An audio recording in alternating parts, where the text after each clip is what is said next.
Hey everybody, today's podcast, all right, we did it. Let's do the show. I would totally do it again if I had to go back in time. No, I don't wish that on my worst enemy because it's a very difficult situation. Not everyone is built for prison. But for me, it made me who the man I am today, and it even transformed me into this activist you see today. You're right. I did take like more of a Malcolm X route. I just read all I could, studied all I could, tried to make sense of things, and I took my skills I learned from the streets as well as some skills I learned fresh into my year or two working in healthcare, and the couple of years I was in college. I just applied all that. I put that all in one bag and really tried to make improvements for myself mentally, what I could while I was sitting in timeout. That's Dominick Thompson, and this is Rich Roll. Hey everybody, how you guys doing? What's happening? My name is Rich Roll. Welcome to my podcast, the show where I go deep and long form with all kinds of amazing people that inspire me, that raise my vibration across all categories of what it means to be awesome. Today I got a great show for you. I sit down with my good friend, Dominick Thompson. Dom is a powerful voice in the vegan, plant-based athlete, animal rights movement. He is the man behind Crazies and Weirdos, which is a socially conscious apparel line.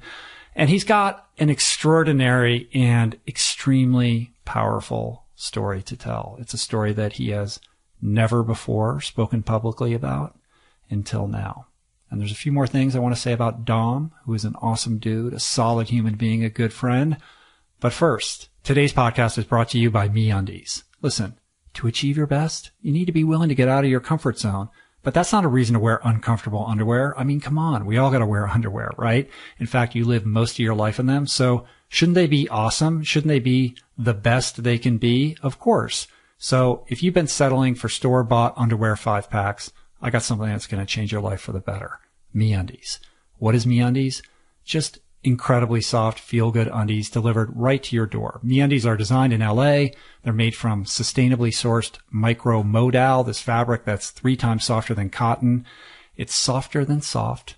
Luxe undies that come in an ever-changing selection of classic colors, bold shades, and adventurous patterns so you can tailor your undies to your own personal style. And guess what? You can save time and money each month with a monthly subscription.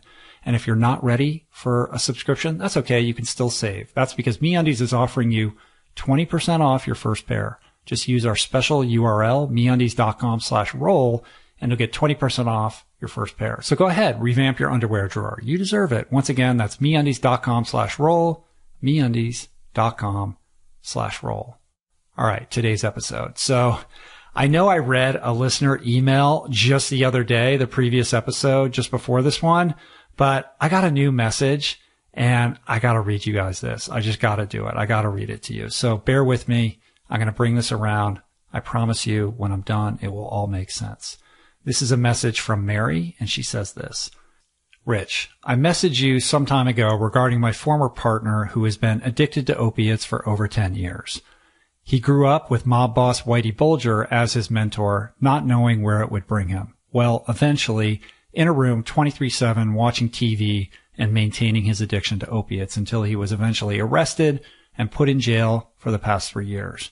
He was more free in jail than his own prison on the outside. Oh, and add mental illness to that recipe. Anyway, he recently got out and myself and my daughter are vegan and I had him watch What the Health.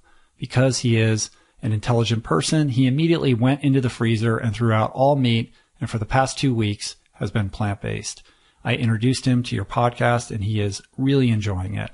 I had him listen to the podcast on righting wrongs. Now he has been listening every day. You have inspired me and I am shocked Jack is so open-minded to this new world after so many years of suffering. He is also meditating daily as well. I just wanted to say thank you. You're making a difference, on and on and on. So Mary and Jack, Mary, thank you for sending me this email. Jack, thank you for listening to the podcast. Congratulations on the changes. It's just, that is an amazing email. That is an amazing email to receive. And this is the why behind what I do. It's getting emails like this that really motivate me to continue the path and to, put out into the world what I work hard on putting out there. So if you are listening, Mary and Jack, I will say that if you enjoyed the podcast with Shaka Senghor, that's the one on righting wrongs that you referred to in your email. Shaka is the guy who built this extraordinary life of service and activism after spending 19 years in prison. Then you guys are going to really like this episode with my man Doms, and that's just a fact. And you know what? I think that's all I'm going to say about this episode, other than that it's super powerful, and that I want to thank Dom for trusting me with his story. Again, it's a story he has never before spoken publicly about, and I thank him not only for sharing it with myself and with you guys, but also for the opportunity to help tell it. And with that, please enjoy my conversation with Dominick Thompson. All right, man, let's do it. Dom Z in the house. Yes, sir. Good to see you, man. Good to see you, too. We've been talking about doing this for a couple of years now. Yeah, I know. It's been a while. It's been a long time coming, but I think the timing now is just perfect, too, especially with this new transition happening in my life. So we're going to get into all of it, man. Yes, sir. I'm excited about the transition. It's going to be good things. But before we do that, tell me, what are you doing in LA, man? I'm out here in LA. I had a couple meetings and just ramping up my West Coast team for the Crazies and Weirdos. A few initiatives that we have going on with that, and we're doing the Eat Drink Vegan Festival this Saturday, so it should be pretty fun. Yeah, you asked me before the podcast if I was going, and I was like, I don't know, what is that? I didn't even, I hadn't heard of it. Right, so it's I feel bad. I'm not in the loop, man. All the cool kids know what's going on. All the cool kids know what's going on. It's basically like the Coachella vegan events. It's pretty big, pretty epic. That's going to be at the Rose Bowl. Now I'm pissed. Yeah, you got to come on down. Good food, good beer, and your community. It should be over 10 to 15,000 people out there. Out in Pasadena, right? Out in Pasadena, yeah. So what do you mean the people from Coachella? What is it? Yeah, my understanding, I guess, the people over there at Coachella are now part of that the management team are either integrated together. I don't know them all personally. I've been dealing with, by the way, Eat Drink Vegan has a great team.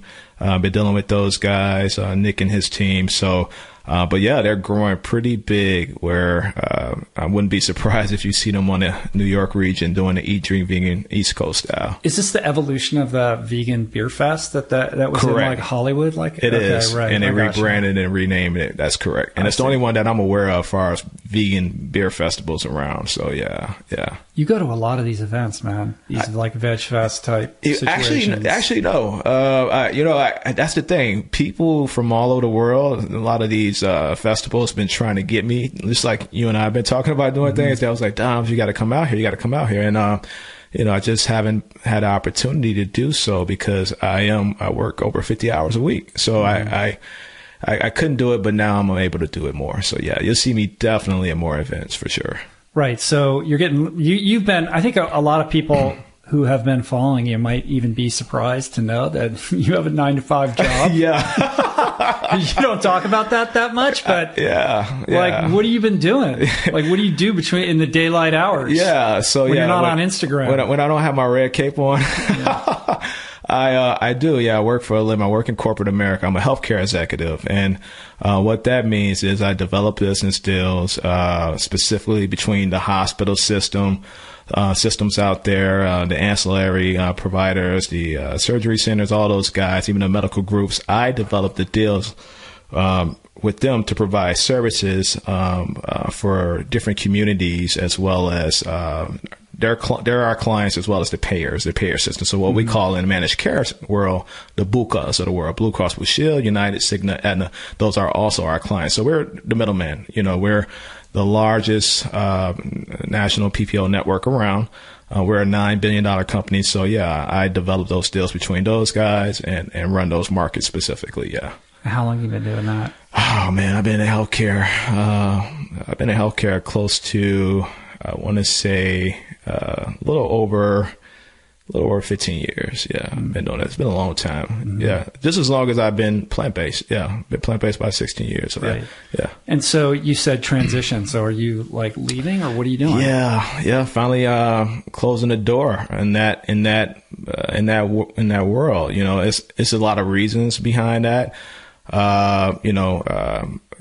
One of the main reasons is policies has shifted. It's a different monster what healthcare used to be when I first started off, So not only do you have the hospital system and the providers that are more in line with trying to monetize and let's be frank, be greedy with things. You also have the companies like the one I work for. It's all about money. And so all these parties from the companies that negotiated the deals, the payers, the providers, all about the money. They're all getting greedy, and they all are getting, in my opinion, kind of sloppy and forgetting about the most important, very important person to this whole formula, which is the patient. They actually now in managed care world refer to the patient as consumers. Mm-hmm. And then, that's a problem. Mm-hmm. So that, one of my ambitions was to initially be in healthcare. I hit a ceiling anyway. And now I'm just going full on entrepreneur because I started this pretty cool company called Crazies and Weirdos, which I'm sure we're going to get into in a second. Right. So, leaving corporate America behind. Yeah, that's scary, but also exciting, man. I mean, if you're going to take that leap, you've had basically a paycheck for 15 years, and that's allowed you to have like the side hustle of like creating Crazies and Weirdos and getting it up on its feet and being able to, sort of tend to it in your free time and on weekends, go into events when you can to get it out there. And you've built it to a certain place, but now the opportunity to be able to step into it full time, that's got to feel good, but also maybe a little terrifying. Yeah, yes and no. So I've been in this side of the world in terms of pretty much making money, specifically almost out of nothing is what we refer to originally from my upbringing, my hood, Chicago, basically make something out of nothing. So, it could be scary, but I'm optimistic. I have full confidence that, I'll be okay. Mm-hmm. And you're right. I'm used to not only a steady paycheck. You got to think about your health care. You got to think about, your cost of living, your living situation and everything like that. Luckily for me, I don't have any children. So I'm able to take that risk. Yeah, you're not married either. Right? I'm not married either, yeah. You're living in New York City. That ain't cheap. It definitely ain't cheap. Yeah.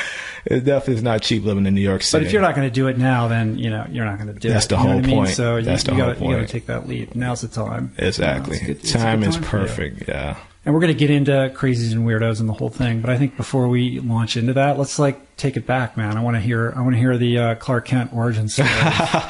Let's do it. So you grew up in Chicago.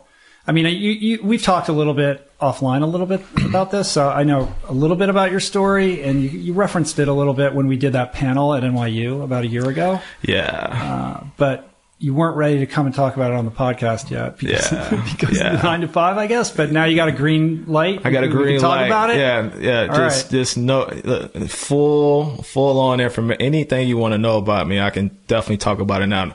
A year ago, I didn't really want to speak on it because I knew I still had to go back to this job and this position where. Listen, if anyone, Rich Roll's podcast is pretty big, and anyone in my world. Here are what some of the things I've been through and what I seen and done. People will be judgmental. So I just wanted to be careful with that and not really come out with that part of my origin story. So that's pretty much reasoning why I didn't want to do that at first. But ready to talk about all of that good stuff. Good, man. Well, I can understand that. Yeah, for sure. Sense. So. All right, so kid in Chicago. Paint the picture. West side of Chicago. Anybody that's from Chicago know what the west side is about. And today these kids even define Chicago as like Chirac because of the murders, the killings, and stuff like that. So I grew up on pretty much the west side of Chicago, the Austin area.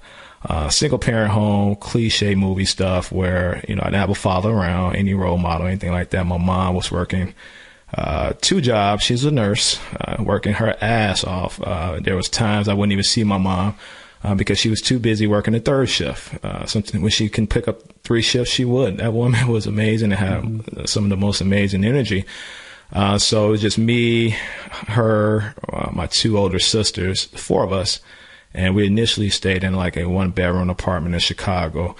And my mom eventually saved up enough money to move us out of one of the worst areas in Chicago, right off of Division and Lockwood and Crystal area, and moved us closer in the Austin area, right there on the border of Austin area. So she good for her for doing that, because she just wanted us to go to a better school system. I was her only son. So she was like, he can't be brought up into this. Unfortunately, we didn't move far enough away, because I still end up getting involved in street stuff, street activities and stuff like that. So I grew up in Chicago, and I was a pretty advanced kid. I was very creative with the pen and pad and drawing a lot of good stuff. And even then, I made a connection with animals and stuff like that. My mom would feed me like chicken wings. And every time she'd give it to me, I'll push back to her, because I felt like there was little bitty arms. You know what I mean? Like digging through those wings, and sometimes you'll see like the little, I guess the stems from the original feathers on there, and seeing all that cartilage and those bones and those veins. It was just like, it just grossed me out. I instantly knew that it wasn't for me. So I fight with her, but my mom, it's kind of hard to tell your mom who's struggling paycheck to paycheck with 3 kids and 2 checks, like, you don't want that. Right. How old were you then? I was about 8 years old. Yeah, I was about 7 or 8 years old. She's like, you're going to eat that. You're going to eat that. You know what I had to do to put that there? You're going to eat it. Yeah. But it kind of reminds me of those viral videos that pop up from time to time, where you see these little kids trying to explain to their parents that they don't want to eat, that chicken or that fish or whatever it is. Like, and the kid just is using logic against the parents in a way that the parents can't even come back. They have no retort for it. Correct. And those little videos end up going bananas online. I know so many of them online too. Yeah. I think they're cute videos. Yeah. So I was one of those original cute kids saying, no, mom, I don't want this. And this is why. Before this day and age. So, but she got smart. She ended up buying loads of fish sticks and chicken breasts, because to me, visually, when I see all white, I was fine with that. Like all white flesh, I was okay. I just didn't want to see the blood. The bones and the I didn't want to see the bones or any dark meat and stuff like that, or any slime. And I started eating that, so I kind of lost in touch with that initial, whatever that energy, whatever that experience I went through at that age. It kind of just got swept under the rug with just eating all this fish sticks and chicken breast. So but still, the compassion was there. I mean, I remember breaking up dog fights in my neighborhood. I remember fighting some of my own close best friends, my homies growing up, where kids, boys, being boys, taking rocks and throwing them at stray cats and dogs.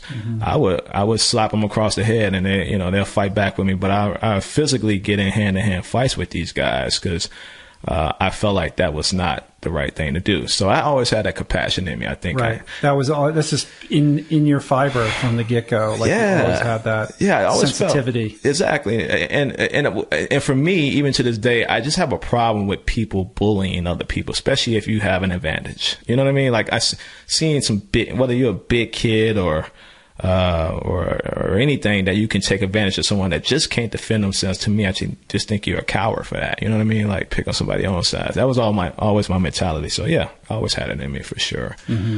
That was initially one thing I started really paying attention to. And I wasn't like this huge kid, but I definitely wasn't this small kid. I always been like husky, like a husky size. So were you playing sports? I did. I played football. Started playing football in the 5th grade, and I remember seeing Bo Jackson on TV, and I was like, I want to be like Bo. That was the whole Nike marketing campaign, right? Like, be like Bo. They did a good job, especially on a kid like me. I liked Bo Jackson. I liked Lawrence Taylor at the time. I taught myself how to play football. I didn't have anybody show me. I just went out there, tried out for a team, and taught. Well, before I tried out for the team, I would just play in my own room and pretend like I was tackling people and running with the ball. Like, I also used to hang a towel on my shoulders with safety pins. Thought I was Superman. I had a big imagination growing up as a kid, and I guess that's what happens when you being the only boy and you don't have any adult showing you attention. I didn't have any type of role models. Right. And how much older are your sisters? They're a lot more older. They are in their 40s now. I'm 38. They are maybe about 6. The oldest is about 10 years older than me, and the second oldest is about 5 to 6 years older than me. Yeah.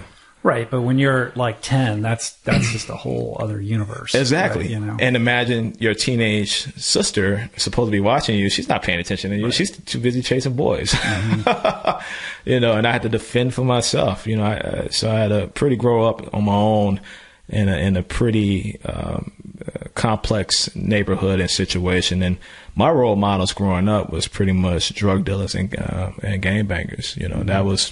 And then my mom, I felt like I seen the worst and I seen the best. And I've had my first experience with death when I was just 4 years old. Me and my mom and my sisters was in a car.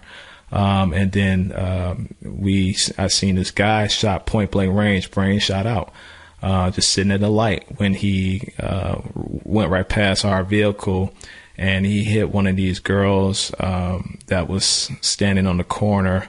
I don't know I think he was drunk driving and whatnot. And then the gang at that time was the Insane Vice Lords, a real notorious gang in Chicago. 'Cause my mom just picked us up from my grandmother's house, and it was at least 5 to 6 of them all just unloaded on them in the car. And so he's drunk driving. He hits a girl. Yeah. Who's a friend of the gang or whatever. No, not a friend of the gang. See, keep in mind, people think gangs are all about bad things and crimes, but back then they was really organized to protect the community. So naturally, and that's actually one of the laws of some gangs, you know, to protect your community, because you know police don't do it, you know, and these guys was there organized. So yeah, it wasn't a friend. They didn't know that young lady at the time, but they were just responding like this drunk driver hit this woman or this little girl rather.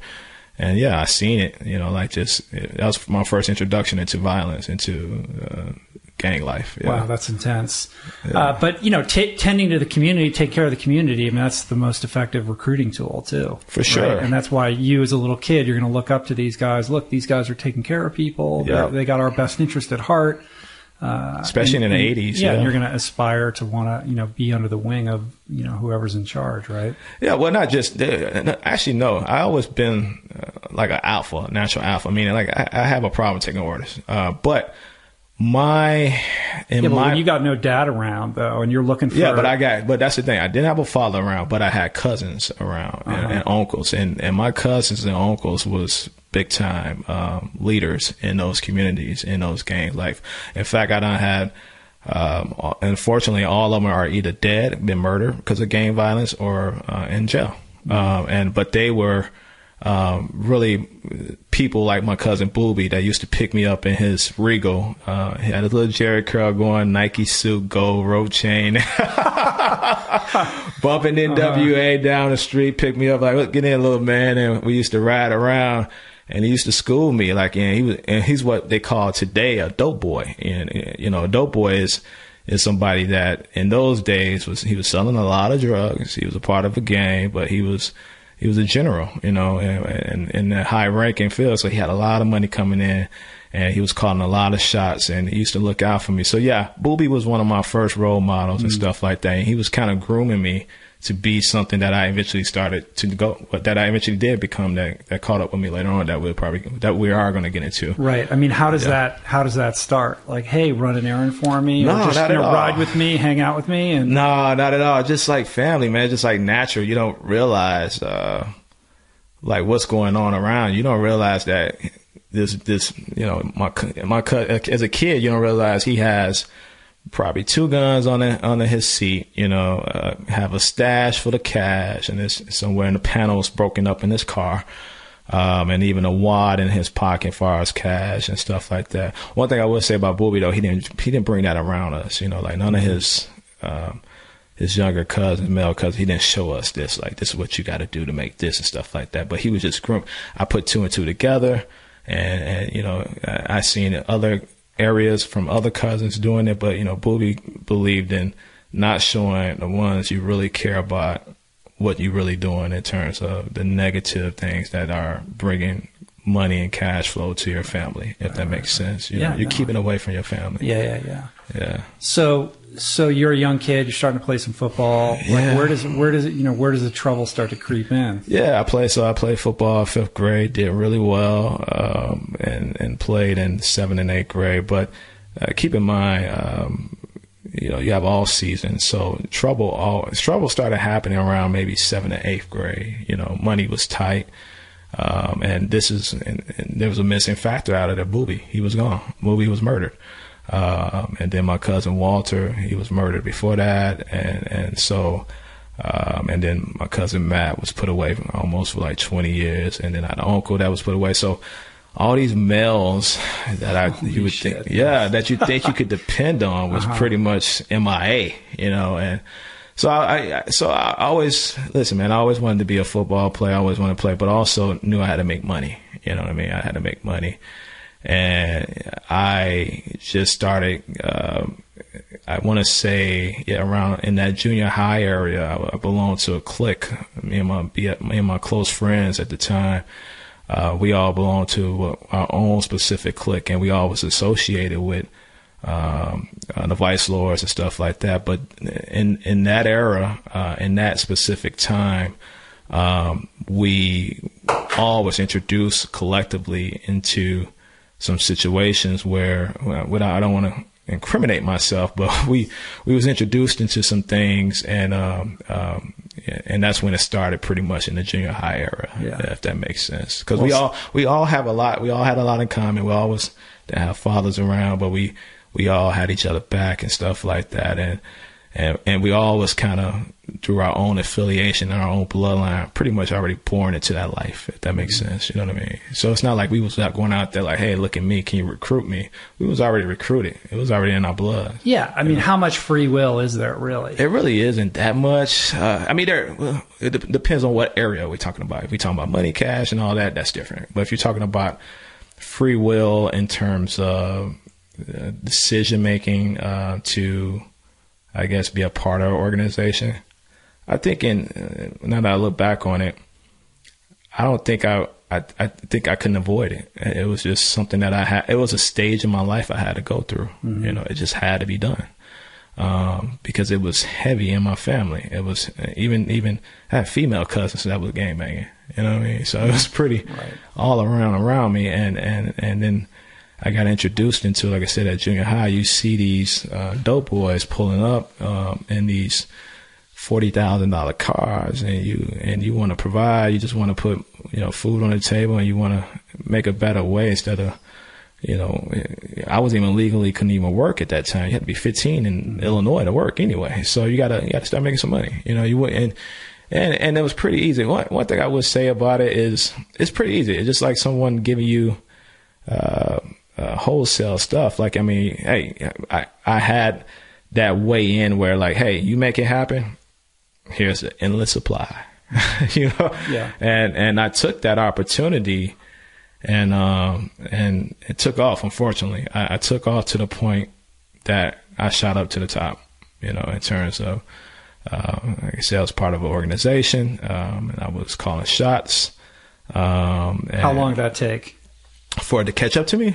No, before you were got up on top, the road up. Well, it took some years, but it just naturally, when you become in that age range where you post high school, this is post high school. High school is just all about getting money and still playing football and doing some teenage stuff. But I was that kid that wasn't playing video games. So my free time, if I wasn't playing football, I was making money, on the side and stuff like that. And when you're bringing money home, what's your mom saying? My mom never knew.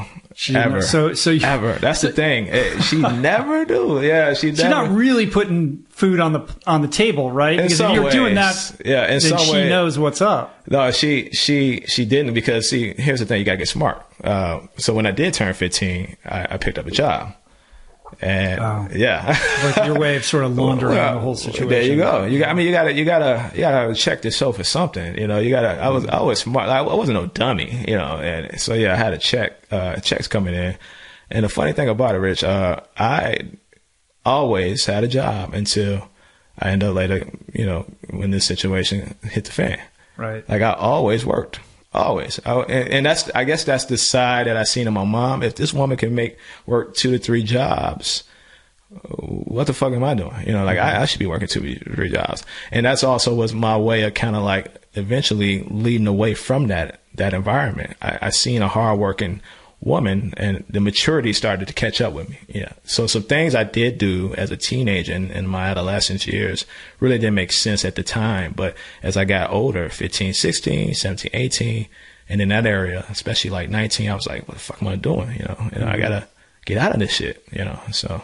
But when you're 18, 19, and you're kind of at the peak of whatever your sort of, yeah, I was definitely at the peak. Responsibilities were at that time. Was that peak. Like, what are you bringing home, and like, what are you actually doing? I don't know if I could tell you what I was bringing home. The statute of limitations is probably run on all this stuff. I don't know. I put it this way. I don't want you to incriminate yourself. Yeah. I just want to get an understanding of what your life was like. I mean, I've said this before on the podcast, but I come from upper middle class suburbs. Like, I have no point of reference for your experience other than watching movies and like watching The Wire. Yeah. You know what I mean? Yeah, so when you're telling these stories, I'm sitting here thinking about The Wire because that's the closest like association that I can make to what that experience must have been like. I don't know how realistic that is, a portrayal of what it was. Yeah, The Wire is very realistic, but it's for that city, what they call B-more and the East Coast. Different city and all that. Different city. But just sort of the organizational structure of how it all worked and what that lifestyle was like. Yeah, it was definitely organizational structure. And a little bit to that,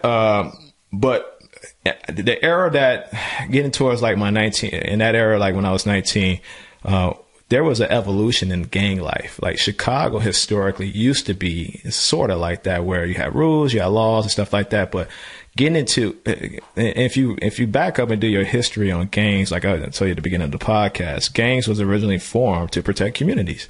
And then when drugs started getting introduced and money started getting introduced, you had different agendas being pushed, different egos being pushed, and that's when the killing started happening and stuff like that. And even into the 90s, some of the original OGs and original chiefs of these organizations try to hold on to the base of that, the rules, what we call the laws of the nation.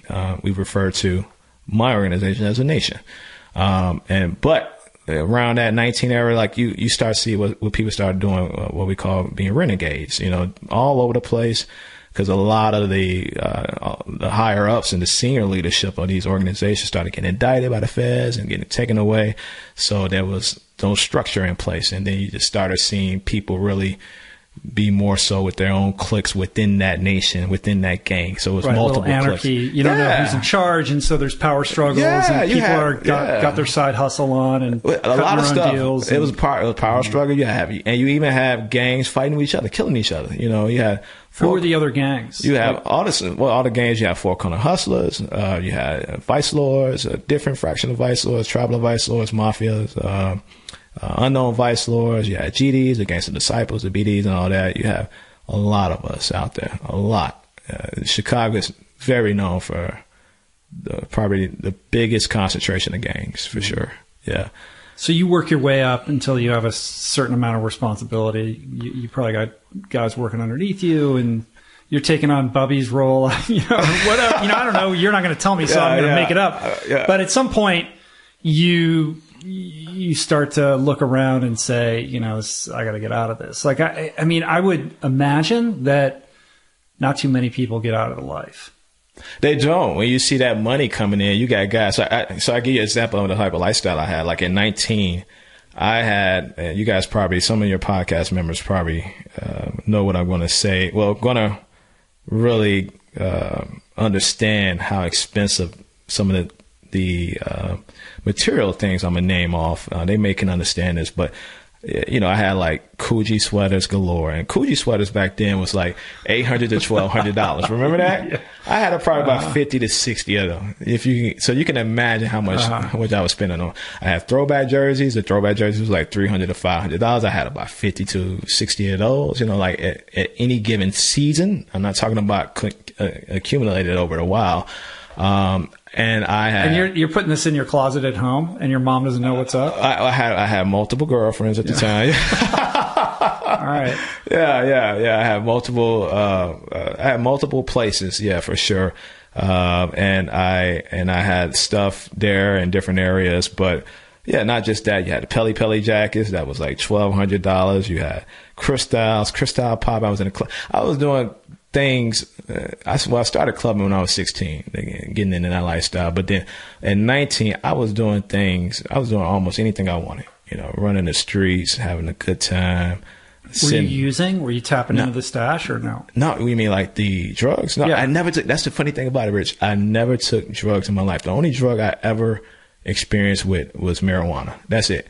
And I left that alone. Like it just, to me, I'm a Capricorn. I don't believe too hardcore in horoscopes, but I do feel like design wise and based on maybe the star I was born on or whatever, however you want to get deep with that. But me, I'm a man that needs to be in control of his body, and that is a trait of an alpha. You know what I mean? Like I just can't lose control. I just never been that way by design at all. So it was just, and the only thing that I can appreciate even to this day, like I do drink alcohol, but I never abused it, so drugs, and even coming from my era, a lot of guys from Chicago, and even I would say about 90% of guys that hustled and sold drugs in my city, in the Midwest region, we was always educated and taught never abuse it. Even if I did have that trait in me to experience, that was a no, or you'll be what's called under violation. Mm-hmm. We just don't believe in that. Well, once you start doing that, you're you're fucked. You're fucked. Yeah, you're a whole different thing. Yeah, you're fucked. Yeah. So never experienced with cocaine, none of that. Never experienced with that. All right, so you're rolling deep with all kinds of crazy clothes and got all kinds of girlfriends. Yeah, Yeah. That's you're in. I was in. That's like there's no other plan, right? You're not saying I'm going to college. I'm going to play college ball, or so let's back up a little bit. So I ended up breaking my ankle severely. I was a really good football player. I played middle linebacker in high school, and I broke my ankle in like multiple areas, and really bad that it messed up my scholarship opportunities and stuff like that.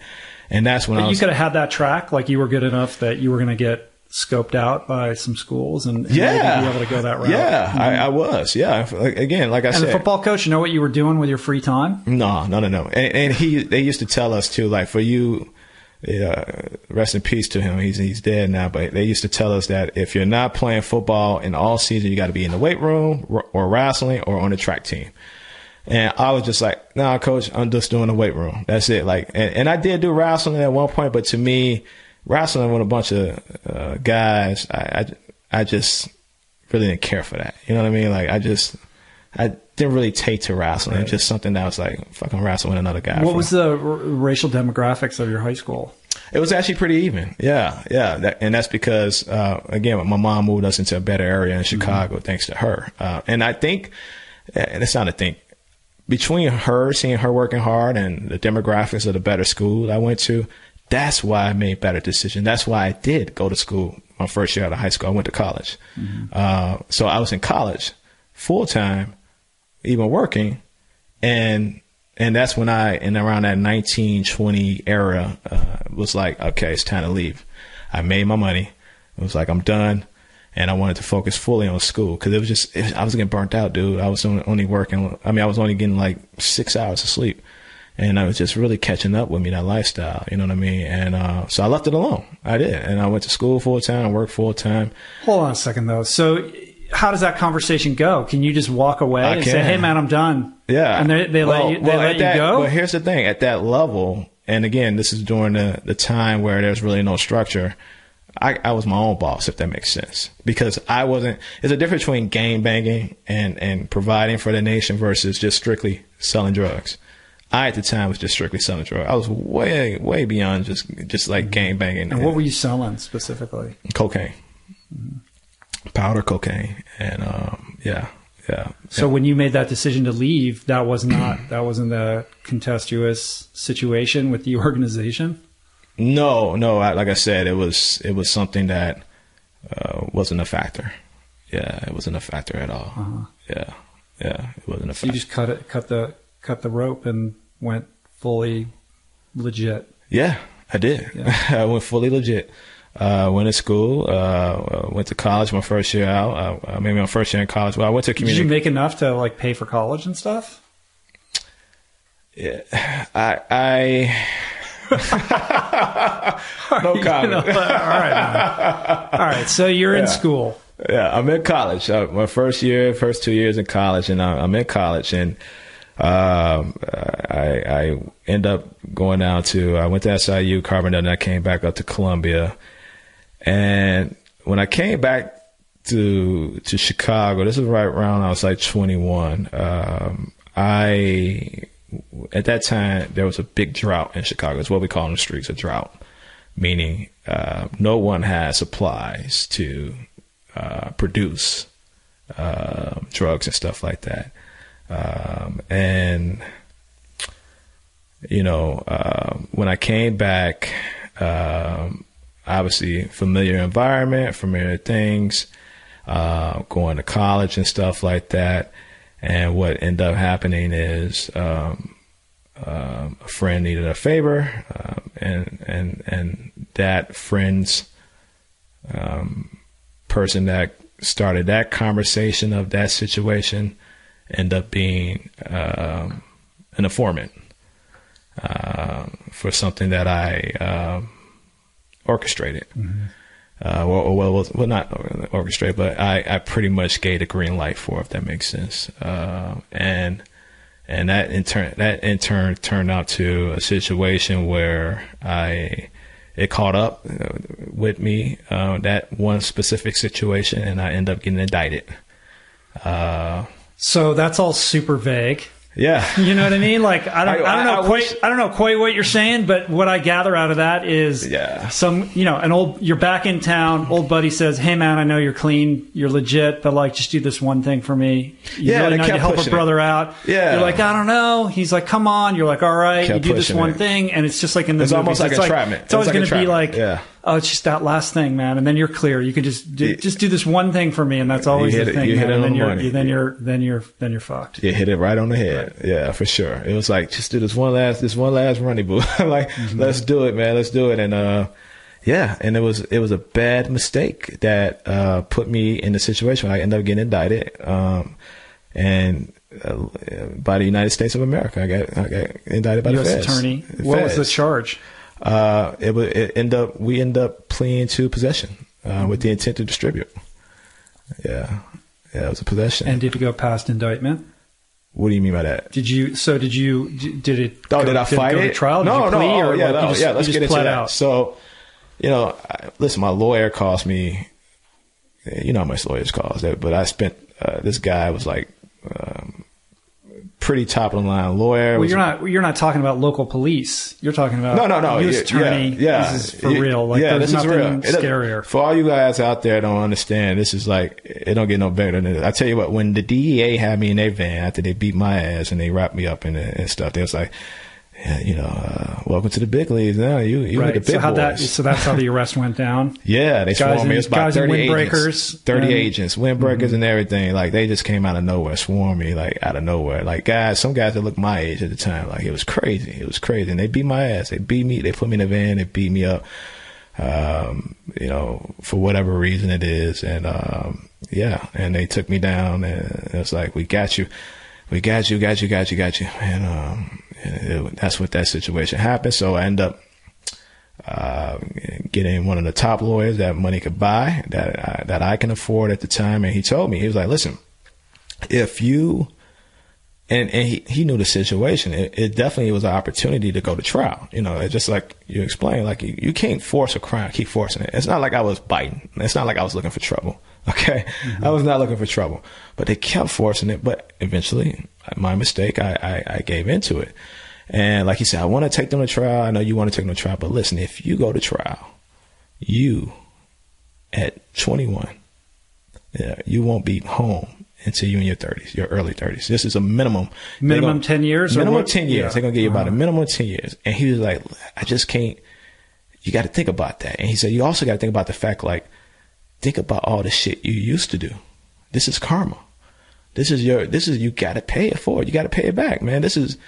think about all the shit you used to do. Thank God it happened now, you know, whatever the case may be, but you gotta pay your dues.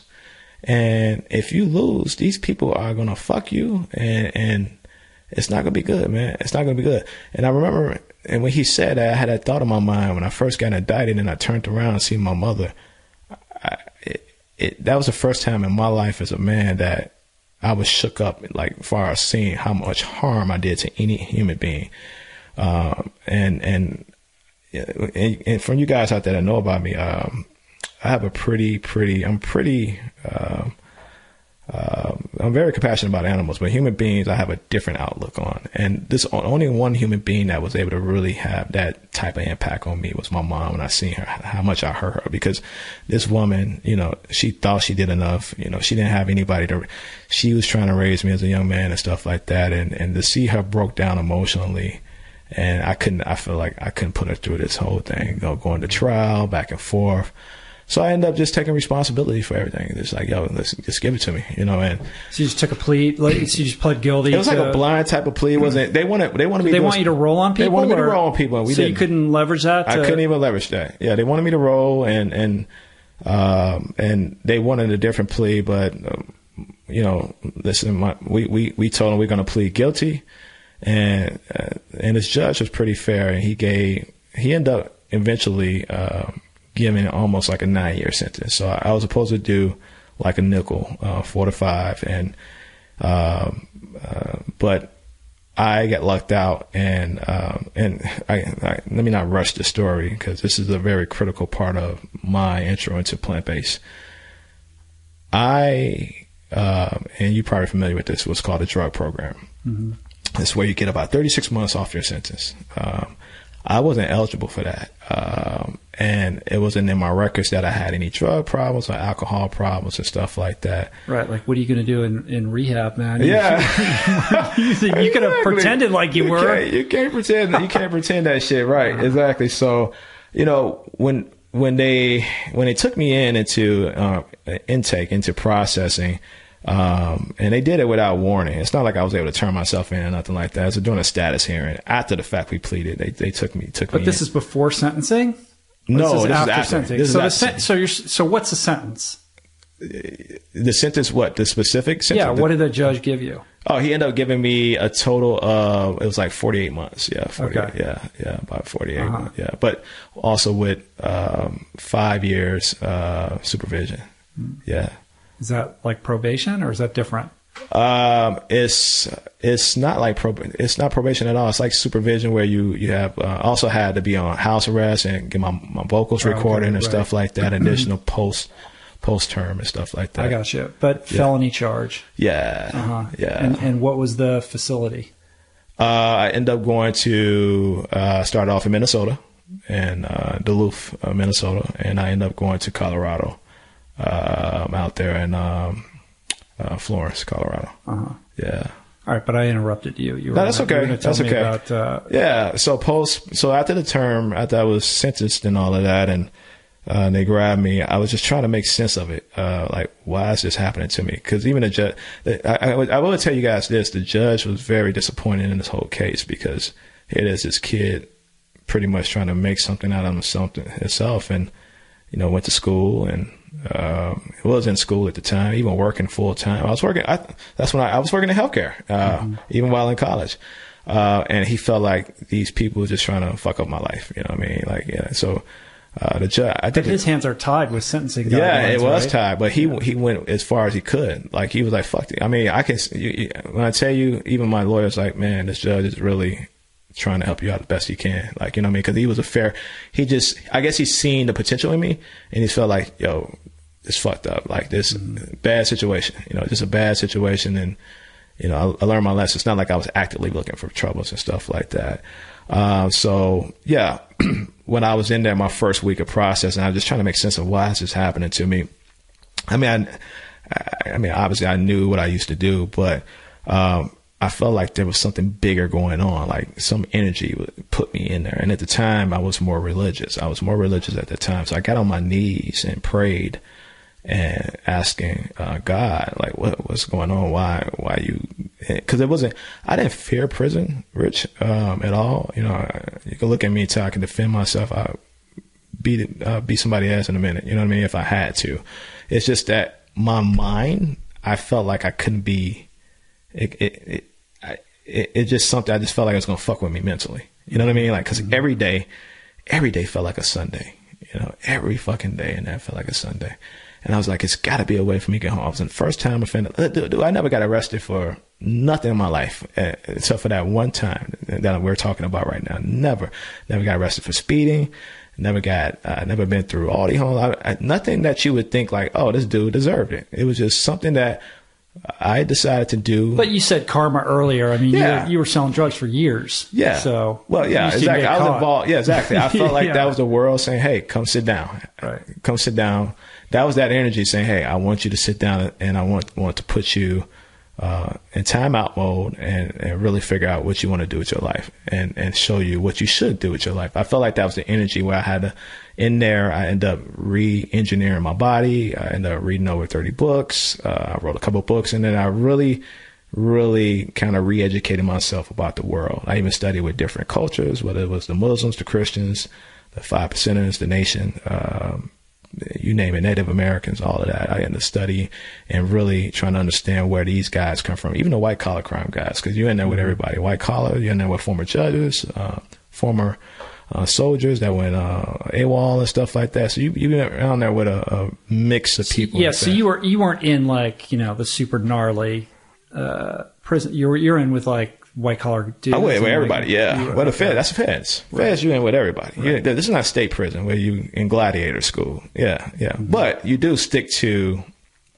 in the Feds, you tend to stick to those from your city when it comes to those situations. If shit it's stuff to start to happen, you tend to. Do you need to do, like as you see in the movies and the TV, it's like you got to find your crowd and you got to find who you're aligning with, and make sure that certain people have your back, and for sure you got certain people that have your back. You got people that have your back. It was just like but it's organic. It's not like, oh, you need to be going over there with that group and stuff like that. It's kind of like organic because you're in there with people that was doing serious crimes, more mature people, a different breed of criminal. You know what I mean? You're not in there with petty nickel and dime criminals. Mm-hmm. And for the most part, everything is peaceful. Everyone just want to get through their time, not bother each other. But there are situations that do happen for sure. But it's not like the States. States is fighting every day. It's killing every day. It's shanking and stabbing and like that. I'm not saying take your guard off of nobody, but you definitely, it's a different, it's prison, but it's a different prison. Feds is totally different than the state. So so to circle back around, when I was in there, I just trying to figure it out that first week, and I got on my knees and I just felt like this is happening to me because not only what I did, obviously growing up to my community and being a part of something, pushing poison into people's communities, but I felt like I was a part. I made that early on, that connection with the animals. I felt like I shouldn't be eating meat. Like I felt like I need to give up eating meat. And I felt like if I give up eating meat and show this energy, and again, I was more religious at the time, that this is the ultimate sacrifice, and I shouldn't be doing no type of destroying or nothing, whether it be food or pumping poison. I should not be a part of anything negative. And I made that decision right then and there. No more meat for me. That's such an interesting, not necessarily intuitive decision to make, like a mental calculus. But I hear what you're saying. It's sort of like, this is a purge. Like I need to cleanse my body and my soul. And I think it takes a certain amount of emotional maturity. I mean, look, fundamentally, the prison system is supposed to not only be punitive, but also rehabilitative. Mm-hmm. It's a broken system. And so generally it does not rehabilitate people. It actually does quite the opposite. It sort of takes first-time offenders and turns them into lifetime criminals. But you were able to have enough sense about yourself to understand, what you were facing and to seize the opportunity to try to shift that, in kind of a Malcolm X kind of way, right? You know what I mean? Like, it's probably one of the books you read in I prison, did read I would imagine. it. Yeah. to say, I'm going to use this opportunity for self-exploration and for growth. And to do that, I'm going to start with my own physical body and what I'm putting into it. All the way. Super interesting. Yeah, you hit it again on the nail. It was exactly that. Like, you're right. Listen, prisons really, they're horrible in terms of doing or rehabbing folks into being more productive members of society. But like I tell everybody, till this day, honestly, I wouldn't even be sitting having this conversation with you if I never went away. Who knows what would happen to me? Mm-hmm. I might have even got killed in a bad situation if I would have went back into that. Or hell, I might have just finished up college and at that time. It was one big fucking time out. Yeah, one big fucking time out. Yeah, you know what right? I mean? That's what it was. Exactly. But I felt like it did me. I got a lot out of it. So if I had to do it again, I would. I would totally do it again if I had to go back in time. No, I don't wish that on my worst enemy because it's a very difficult situation. Not everyone is built for prison. But for me, it made me who the man I am today, and it even transformed me into this activist you see today. You're right. I did take like more of a Malcolm X route. I just read all I could, studied all I could, tried to make sense of things. And I took my skills I learned from the streets, as well as some skills I learned fresh into my year or two working in healthcare. And the couple of years I was in college, I just applied all that. I put that all in one bag and really tried to make improvements for myself mentally, what I could while I was sitting in timeout. Yeah. You know this guy, Shaka Senghor? Never heard of him. Is? No. I had him on the podcast, and he was in prison for like 20 years, Wow. and had a similar experience, came out, like completely changed his life. And he's this inspirational figure now, wrote this amazing book, and, has been on Oprah and all this kind of stuff. But like, he was in for a long time for doing some gnarly stuff. Right. Yeah. And has been able to kind of piece it back together. And, your story is a version of that, the ability to be able to look back on that with gratitude and reverence and respect as a fundamental, foundational, catalyst or launching pad for, self-maturation and evolution into this person that, that you are now. I mean, looking back on that time, could you have imagined that you'd be living the life that you're living now? Not at all. Not at all. Especially, but, like I tell people, I was just speaking at NYU last week. This is why I'm so passionate about animal rights. Okay. Because I was told where to sleep, shit, and do, and fed stuff that I couldn't eat. I would give my meat to my cellies and stuff like that. I would eat the sides. I ate a lot of oatmeal in there. It's got to be hard to not eat meat when you're in prison, right? No, not really. It's just what do they have? I mean, so I ate a lot of oatmeal. I ate oatmeal like I don't even want to see oatmeal to this day. I ate a lot of oatmeal, peanut butter, and bananas mixed together. A lot of granola. I ate a lot of rice and beans. Tons of rice and beans. When they would serve like cheese or dairy, and keep in mind, so I went plant-based, but I was vegetarian. Of course, I was uneducated in the part of the food system. So I thought being vegetarian was enough for me, you know what I mean? To be like, yo, I'm not destroying something. I mean, it's okay to use dairy, because that animal me thinking at the time was going to be okay. You know what I mean? So I was like, whatever. So whenever they did serve milk, the little time, so I ate a lot of side foods, and I would just give my meat to my cellies. And to go to show you that's how bad I wanted to get home and to see like some way where the new law was introduced, or if I could get home, get some time off my sentence. That's how serious I was about it, because I just wanted to get so far away from anything negative. I just didn't want to destroy anything.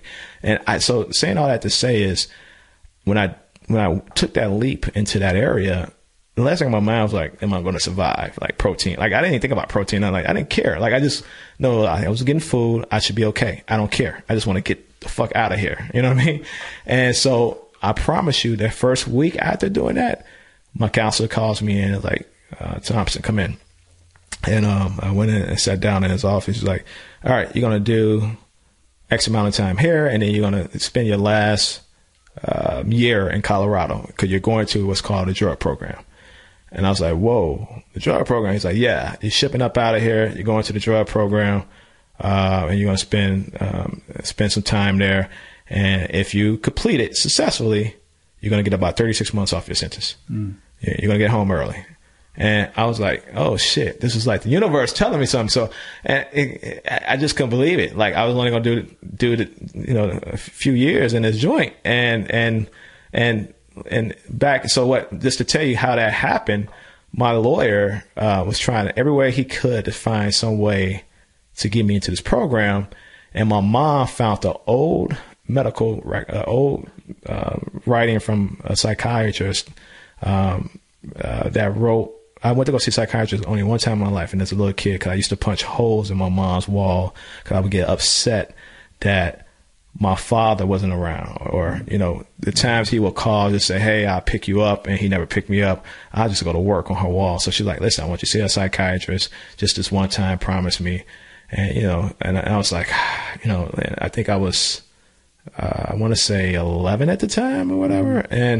And she was like, just go for me. And I ended up going to the psychiatrist, and she said, if you don't like it, you don't have to go again. And I went, and I told this woman, what's going on, why I'm so enraged and frustrated and stuff like that.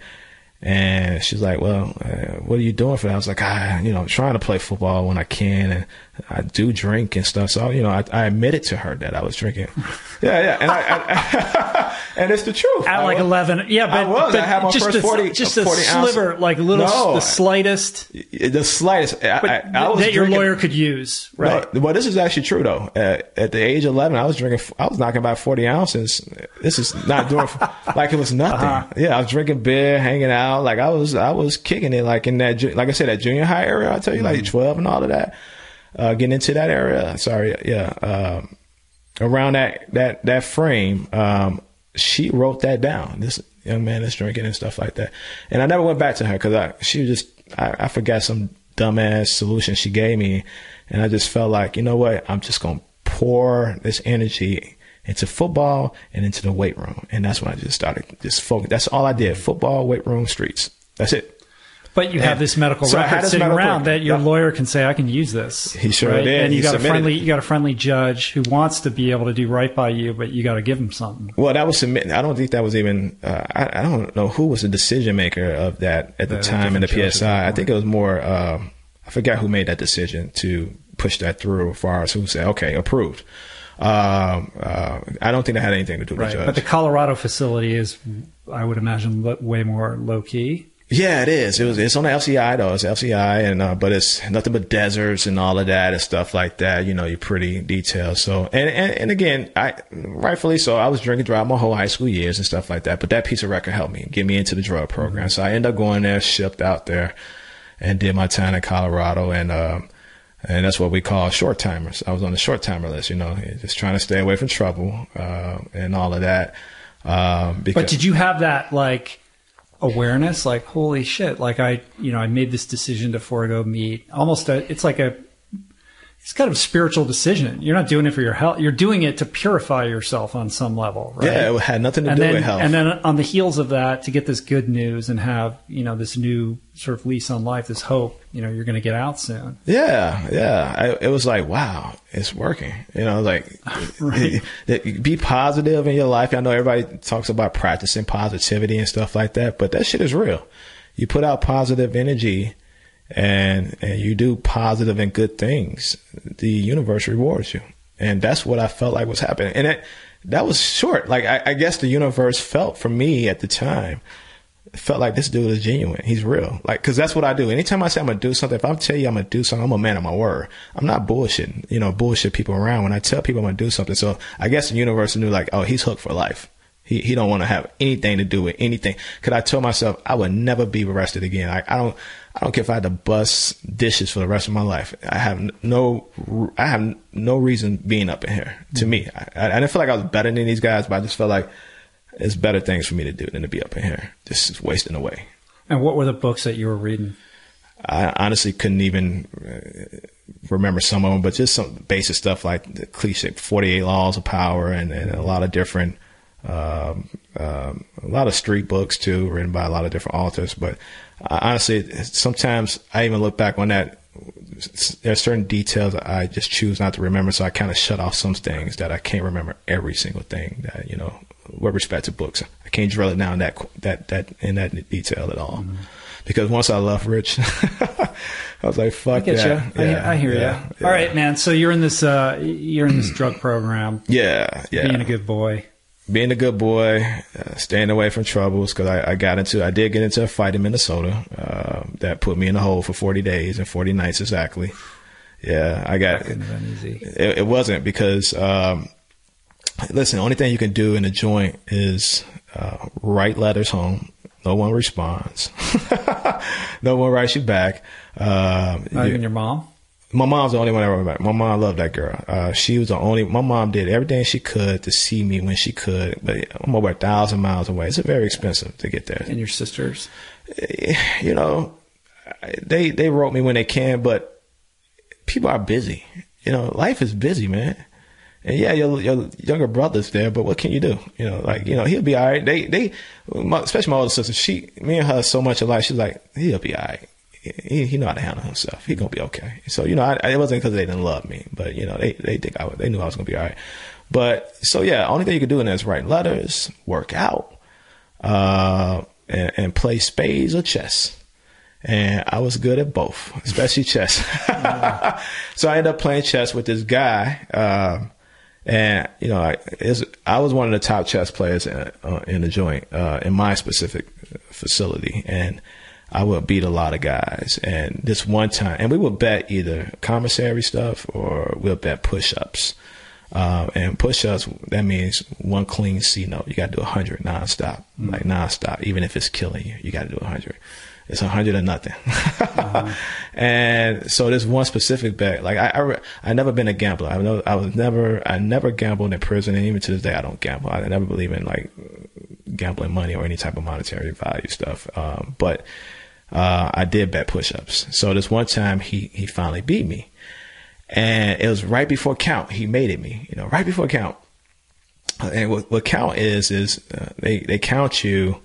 I want to say 1, 2, 3, 4. It counts you probably at least 10 times a day in the system to make sure no one escaped. You know, I don't care how much secure the prison is. It could be the lowest to the highest. They go around counting everybody. So we had like 1 minute to go before count, and I was like, "Yo, he's like, give me my push-ups. Like, you know, let's do this push-up." It was just me and him in this in what we call the game room area of the specific building we were staying in, facility. And I was like, dude, you crazy. Like, they finna do count. What are you talking about? And for count, you got to be back at your You got to be in your cell. You got to be in your cell. And it was 4 of us. And 4 men to every cell.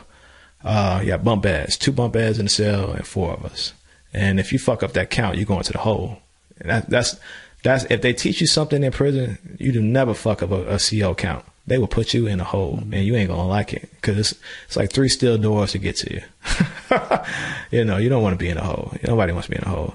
So he's like, give me my push-ups. And I was like, dude, I give you push-ups at the count. What the fuck are you talking about? You crazy the motherfucker. Just like that, casually. Like, you crazy the motherfucker, casually. And never turn your back on a man. I don't care, ever, even in life. That's the first, and I knew that, but that was the first time I got caught slipping. Turn my back. And next thing you know, I woke up in the arms of my cellmate. So the guy took a chair that we were sitting on, and with all his might, swung right from behind and hit me in the back of my head and knocked me out. Really bad, to the point, to this day, I don't like people touching my head. Like, don't get close to my head. Like, I just don't want nobody that close to, like, touching my head in an intimate way, if that makes sense. So I was on the floor. I ended up falling face down on the floor. My understanding after I got information from the people that knew of it, and I'm just telling you what people told me, because I obviously woke up in the arms of my cellie, what we call people you share your cell with. He's like, come on, you got this, man, you got this. Like, stay up. He was like rocking me, like, you know, because I was just bleeding out of my mouth, because my jaw ended up hitting the inside of my cheeks, and it just started spreading everywhere. And I was just going in and out like unconscious. Like, he hit me that bad to the point that I had amnesia. Like, I had amnesia for like 6 hours. What pissed him off so much, though? I mean, it doesn't sound like it was that big of a thing. You know, even to this day, I don't trigger temper. I just think it was something that, I guess, me casually just saying, you know, like dismissing him that easy, the littlest thing could trigger anybody, because you don't know what that inmate is going through. Right. His wife might not have wrote him back, his girlfriend, whoever. He might have kids out there and being raised by another man. People are under different stresses than you are. So that could have been a reason. He just probably had a bad day. He probably had no money on his books, anything, and any little thing that triggers somebody. Because there's been times I almost got triggered, and that I really want to do seriously bodily harm to somebody. But, also, rule number 2, you never put hands on another inmate, because that's an assault charge. And then that's added time to your sentence. Mm-hmm. So, and you don't want to do that, especially a short timer. You know what I mean? You're like, I'm not fucking up my sentence. I'm going to be home. Like, I ain't finna be in here. And who knows? He might have been in there longer. Like, you in there with some guys that's doing at least 10 pieces, minimum. That might have been caught up in a conspiracy charge, a higher crime. A crime where, they had an organization and they got rolled on, whatever the case may be. So I don't know his personal situation, what triggered him, but it triggered him when I just dismissed him. You know what I mean? And I end up waking up in my cellie's arms, and they end up, COs came and they took me outside the prison. It was that bad that they had to take me to a hospital. Like, they had me handcuffed and everything in this ambulance thing, and they took me. And so there I was laying up in the hospital, and they was asking me, inmate, do you know who you are? I'm like, fucking inmate, what are you talking about? Like, I finally came conscious, and and I didn't know who I was. They was like, you don't know who you are, Yeah, I was like, no. And then they just shut the door, in my whatever, hospital room that I was at. And all I know is I want to say, like, and I was just trying to make sense of why I had handcuffs to this bed. What the fuck was going on? Like, I just couldn't make sense. And this kept. So you had total amnesia that you were even in prison. Like, dude, you didn't know. I didn't know what the fuck going on with me, man. Like, nothing. And just like a movie, after they asked me, they kept interrogating. They kept asking me, who did this to you? And do you know this? So they left me alone, because I guess the medical providers was like, you got to give them, when somebody's going through this, you got to give them time to kind of collect their thoughts. And all of a sudden, stuff just started shooting at me, just like in a movie, like zoom, zoom, zoom, zoom, zoom, all these memories, just like boom, boom, boom, boom, like literally, it was almost like you can hear bass in your ear, like boom, boom, boom, boom. And I just started yelling like, yo, like, get me out of these handcuffs. Like, and they came in like, what's going on? What's going on? And I was like, I know who I am. And it's like, you do? I was like, yeah. It was like, they asked me to read my inmate number. I gave them back my inmate number, ended it up with 424. That's your last 3 numbers are based on your city. What are you in here for? Where you from? Chicago, blah, blah, blah. Gave them all my information.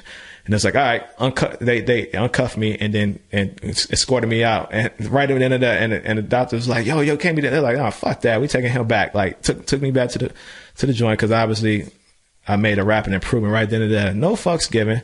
And I drove back in their van, and they put me right in the hole. Yeah, because it's an open investigation, because it was assault on another inmate. And when they put me there, they don't know if you started it. They don't know if I started it. They got to find out what's going on. So, and they asked me who did it, and I played dumb. I was like, I don't know. I just said I was playing chess with who? I was like, some guy. I don't know. I think he's a new guy. I don't know his name. You don't know his name? I was like, no, I don't know his name. It's like, all right, you staying in this hole, like, until we find out what's going on. They knew. They just needed me to make them out.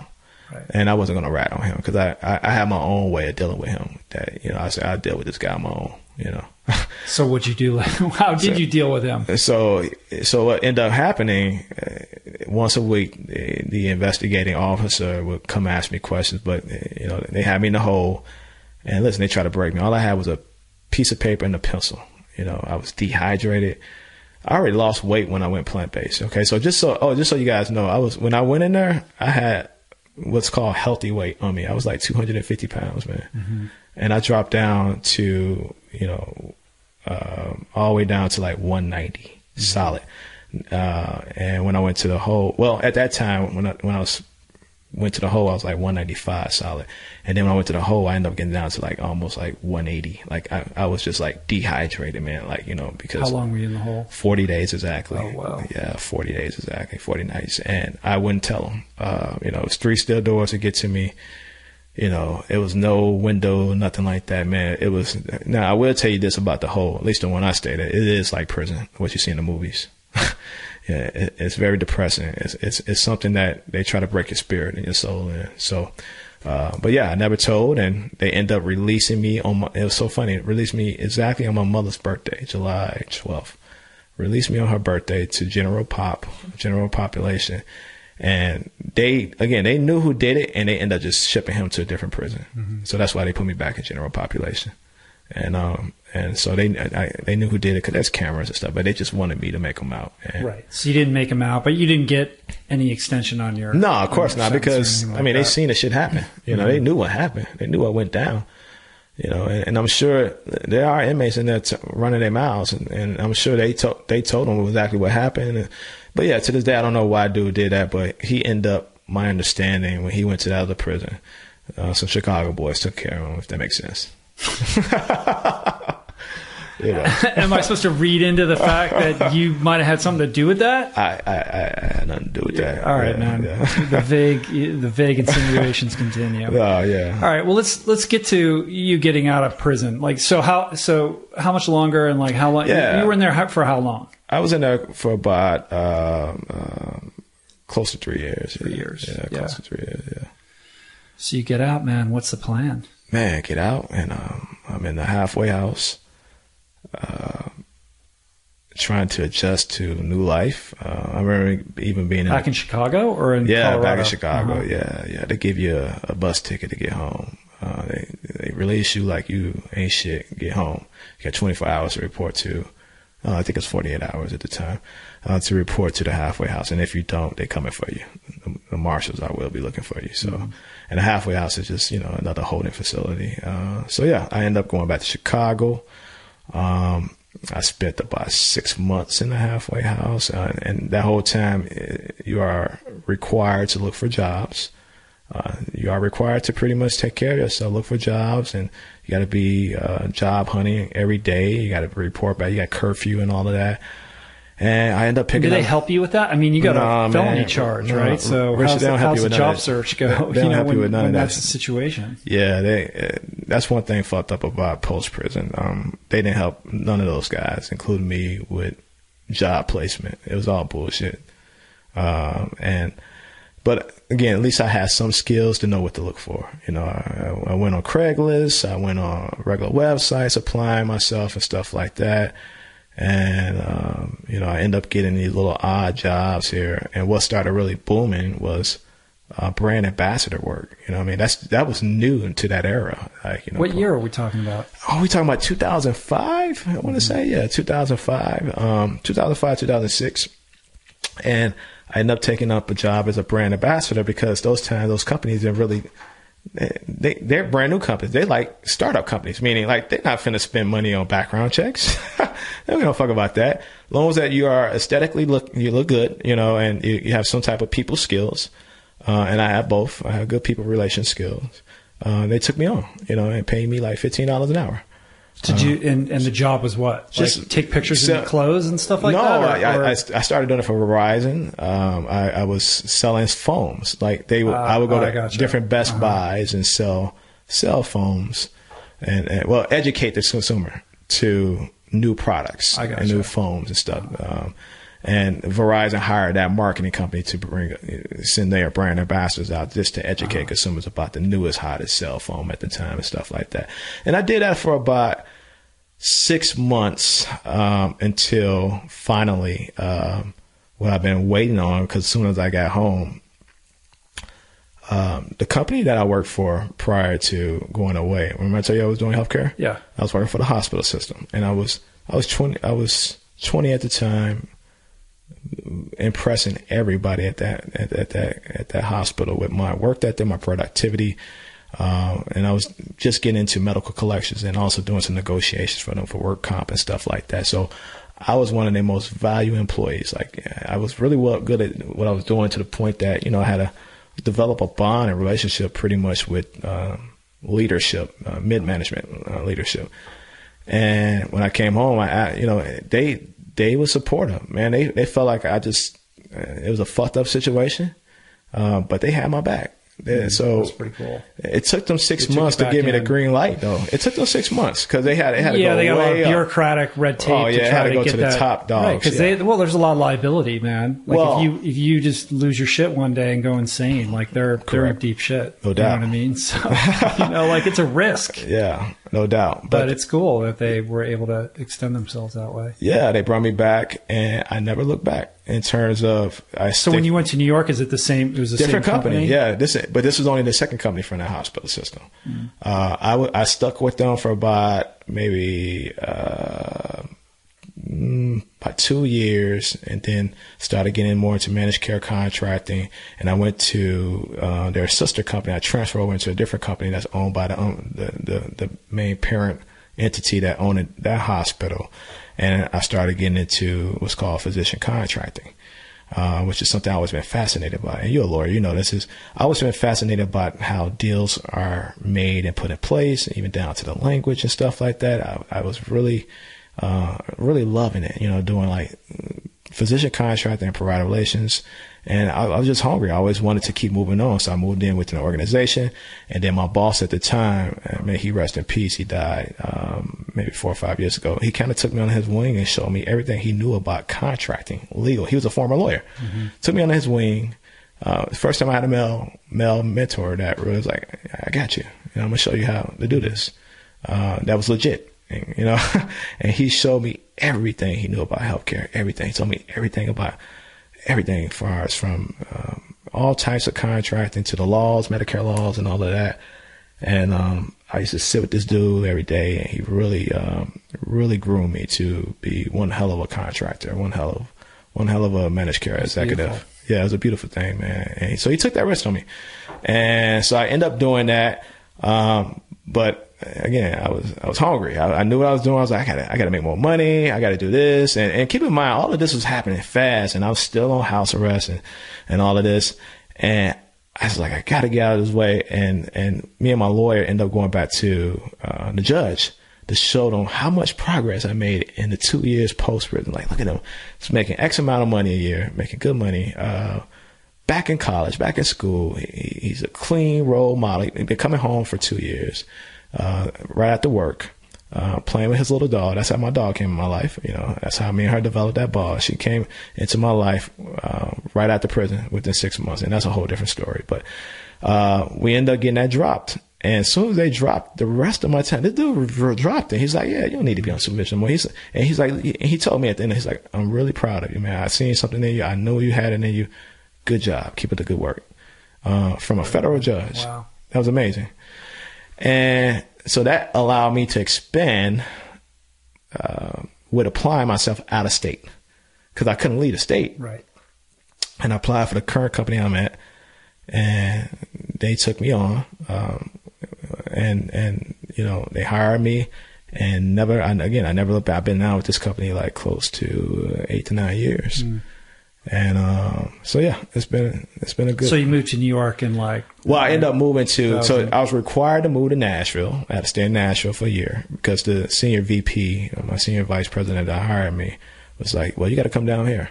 I need you to run the Nashville market. I need you to do the contracting for the health system in Tennessee and also parts of Georgia." So she's like, "That's my only requirement." She's like, because she ran the East region, and she's like, "I got nothing up there in the Midwest." You know, I was like, "All right." And I always wanted to get out of Chicago anyway. I was tired of Chicago, man. It was like my old roots. I didn't want to belong there anymore anyway, because, you know, who knows what would happen, you know? Not that I care, but, you know, it's just that, I mean, I did care, but I just didn't want to be around old stuff. You know what I mean? So I ended up moving it. I packed my truck up, me and my dog, who you guys probably know, you see on Instagram, my baby. I was like, "Let's go, little one." She's like, "Let's go, Dad." And we packed, just me and her. And I packed my truck, rented a U-Haul to attach to the back of my truck. And we drove on down to Nashville, stayed in Nashville for a year. And we had a big acquisition at this company, the one I work for now. And it was a pretty intense acquisition where heads was rolling. You know, senior leadership was even rolling, even from the company that they acquired. It was a bad time. I didn't know if I was going to have a job. Smoke cleared, because again, people that actually bought me in the workforce would say he's very reliable, very productive, meaning they kept me on. They didn't get rid of me. And obviously, since I came into that company entry level, they was getting more so with people with old salaries, the fat cats. Mm-hmm. Anyway, you know, so my salary's still fresh, and that's how they do, as far as reduction in force. So that came, and then my boss, and the new boss was like, "Yo, I want you to run the Atlanta market. I want you to run the Georgia market. And I was like, oh, I thought you'd never ask, because I wanted to get the hell out of Nashville. Was cool. You know, you've been in Nashville, right? Yeah. It's great. It's family oriented, but I'm 20. At that time, I'm 29, 30. Yeah, Atlanta's a much better fit. Yeah, much better fit for my lifestyle. So I didn't hesitate. I was like, I'm out of here. And like, you know, I was out. And I told my little one, let's pack. We moving again. And drove down to Atlanta. And I was in Atlanta for 3 years, took on that market. And then some more opportunity. We had another acquisition. Same bosses, though, but some other opportunities happened.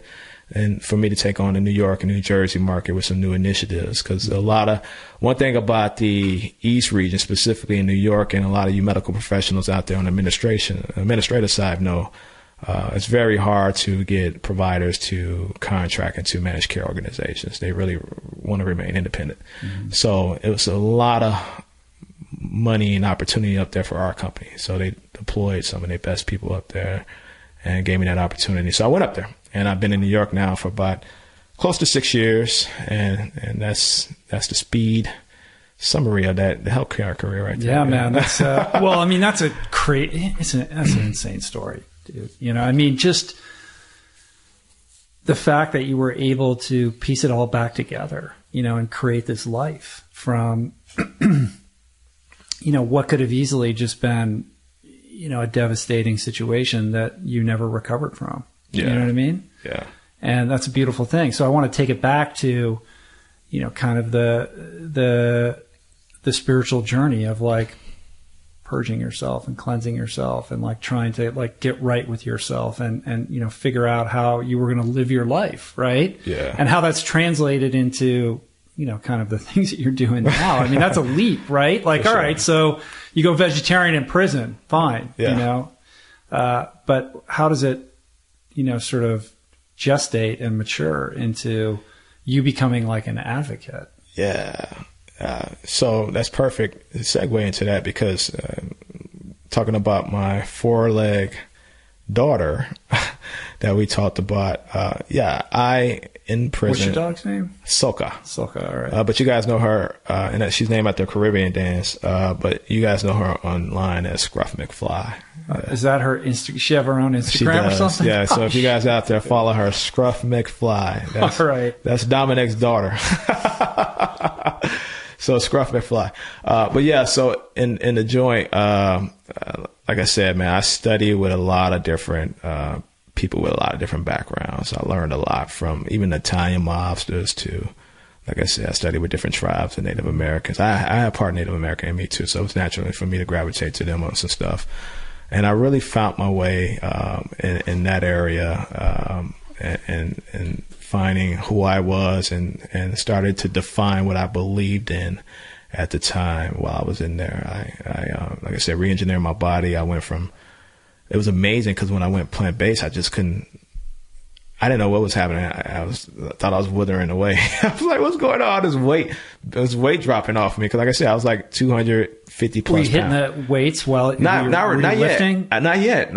Yeah. Like, so for the first month, I wasn't really hitting weights, but man, that first month I dropped like 20 pounds easy, man. It was crazy. I couldn't explain it. Like it was just, and I figured like, cause it's meat, you know, I wasn't a dumb dude. I mean, I figured it was meat and stuff like that, but I dropped all that weight.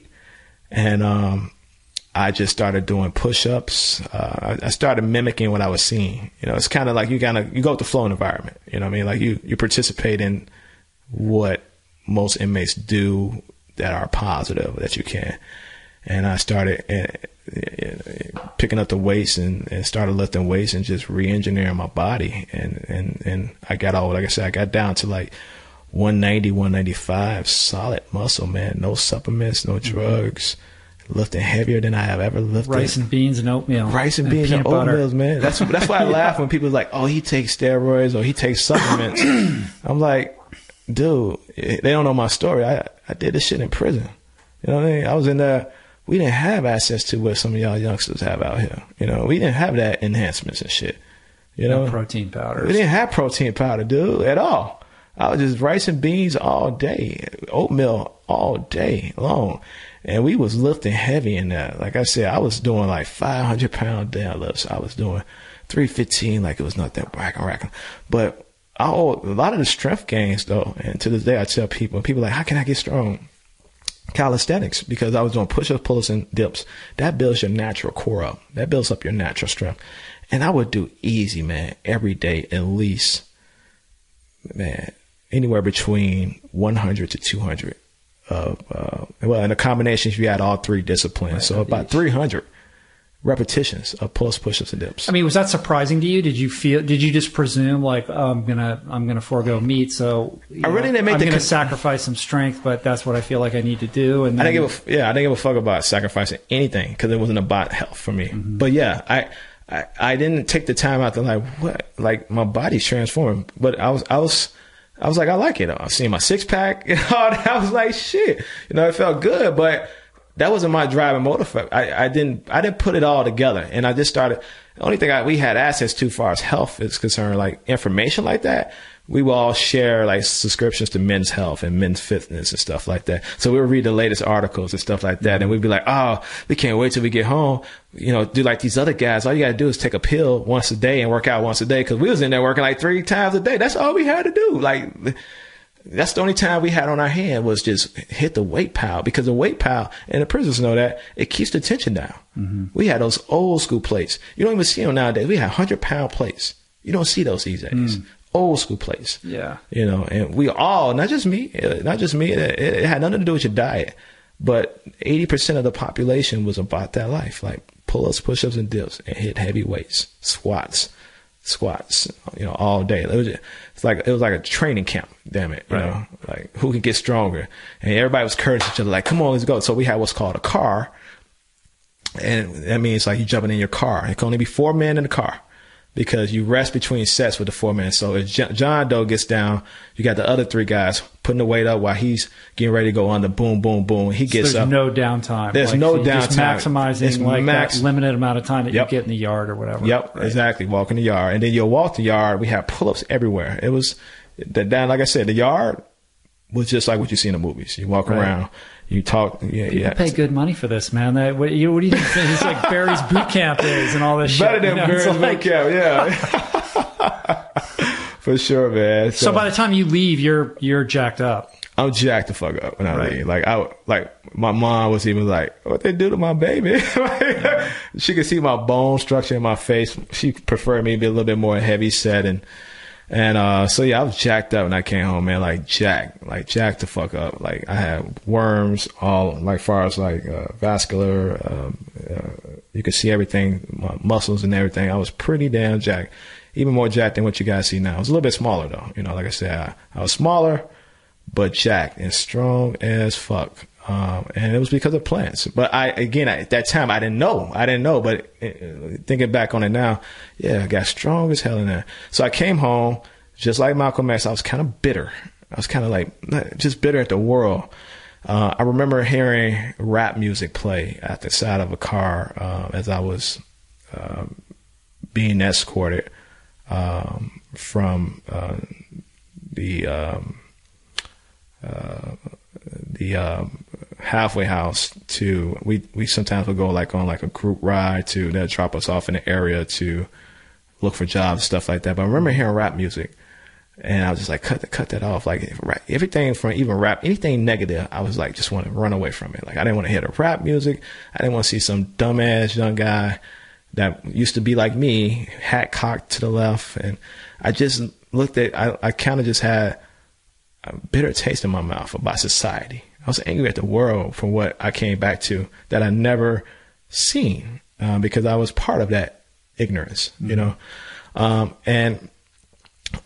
also I was kind of bitter at the fact that I only had a certain amount of time that I can look for a job, and then I finally got my job back in healthcare, and I only had a certain amount of time.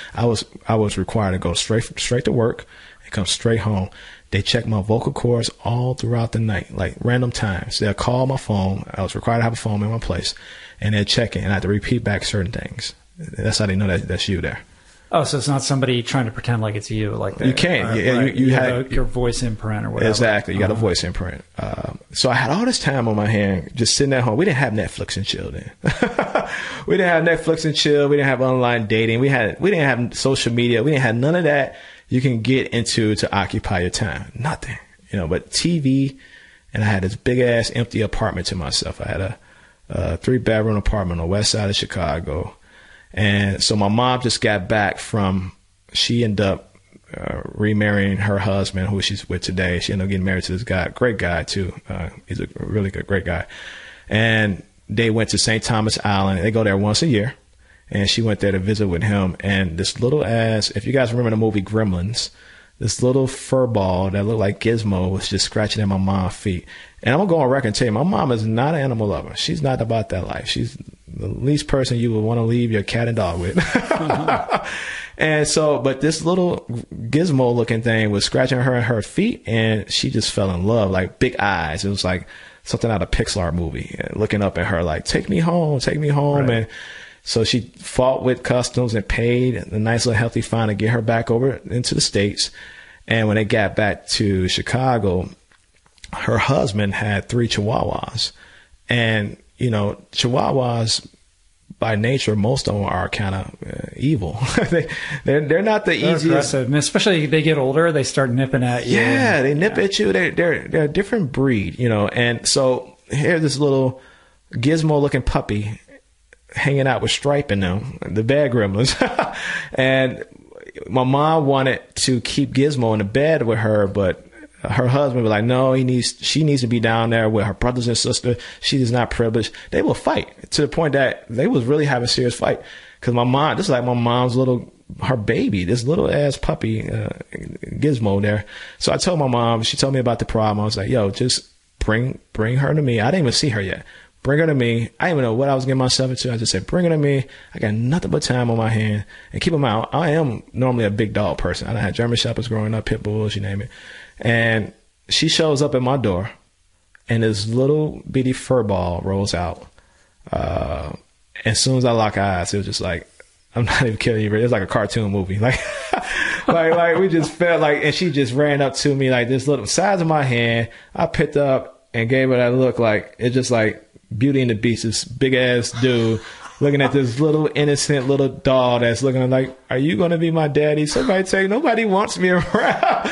And I fell in love with her, man. Like even my mom would tell you to this day, she is what got me to love again, got me to naturally look at the world totally different. My mom didn't see me smile like that since I've been home. Mm-hmm. I smiled since I seen her, and I bonded with her over the last 2 years. When I was on supervision, it was just me and her.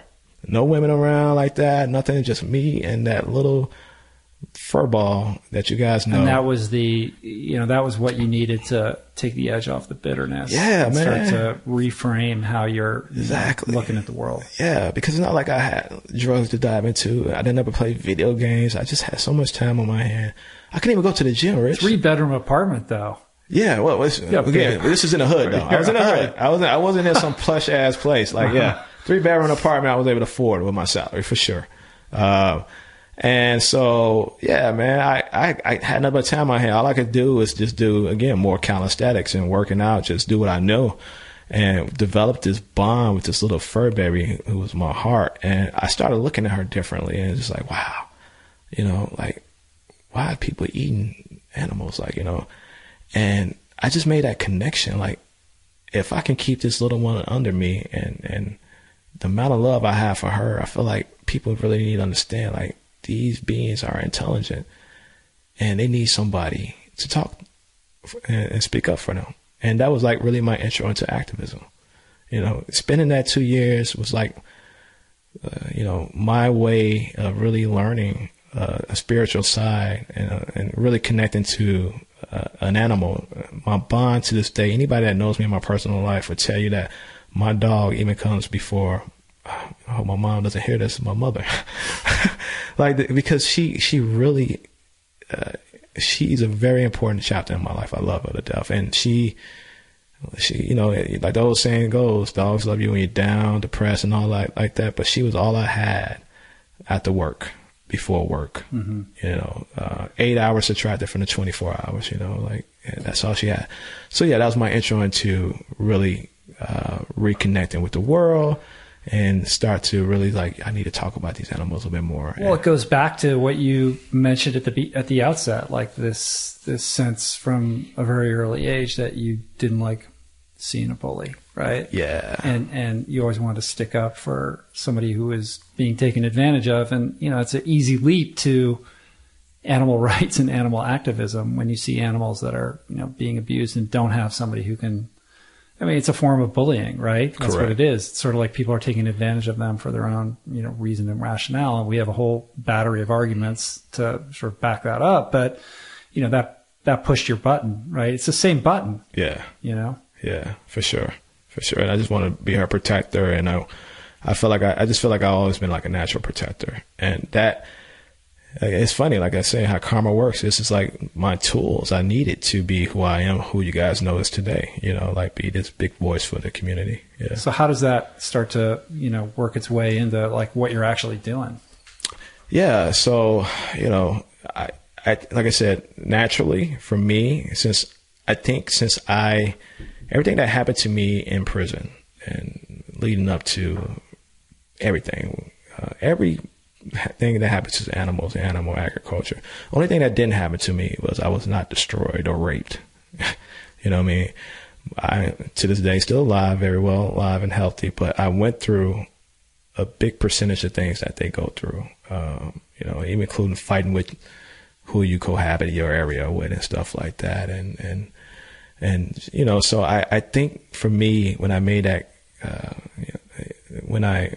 connection with my little one, a lot of that came into play too as well. And that's why I'm passionate about speaking about what these little ones going out there through. And so when Instagram started about 5 years ago, Instagram been out about 5-6 years, a buddy of mine was like, yeah, you should get on Instagram. This new app that's pretty cool. And I was like, yeah, I think I should get on Instagram. Like, I didn't want to do it at first, because I'm originally from the streets, but he was like, just do it, man. Just get on there. It's pretty cool. I honestly don't know what I was thinking about getting on there, but I did it. And I just seen people talk about what was on it. I seen accounts that was pretty much speaking. A lot of it was mainly showboat type of people and photos and vain stuff. But I seen some other accounts where people was just speaking their thoughts. And so those are two different users. You had users out there really trying to promote product and be vain about it. And you had other users that was really trying to push an agenda.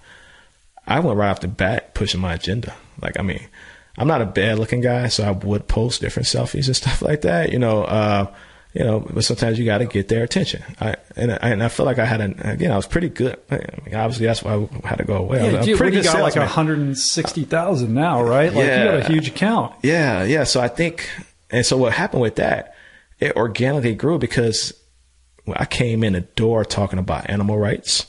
And that's when that came out, when Instagram came out like 6 years ago, I was vegan already. So I've been vegan for 6, and prior to that, vegetarian for 10, so like 16 years. So, I already studied more about what the fuck was really going on post prison. I was like, shit, somebody got to talk about this. And so I started talking about it and also showing what I can do physically too. I was like the opposite of you. And I think that's when you started getting traction. People was like, yo, Rich Rose is a great guy. And you are a great guy. Don't get me wrong. But I take a chill, backdoor approach. Right, and you're kicking in the front door. Exactly. We was the opposite. Like when you started taking off, I remember reading an article about you and I forgot what magazine it was, but you was taking off at the same time really heavily. And I was like the opposite of you. You know what I mean? Like I didn't even get into endurance yet. I was just this guy smashing weights. I'm a man of color. I was a big dude and speaking passionately about what I felt was important to me. And so I think that part of the community that you and I belong to can appreciate that because they're not used to that. Normally when you think of a vegan man, you think of a middle-aged guy, an endurance athlete guy. I mean, that's just a cliche out there. You think of that, or someone that's well off. And I wasn't. I was totally different. I was everything that you would think a vegan man was and speaking out about it. And that's how organically my online, platform grew. People, I think it was fresh.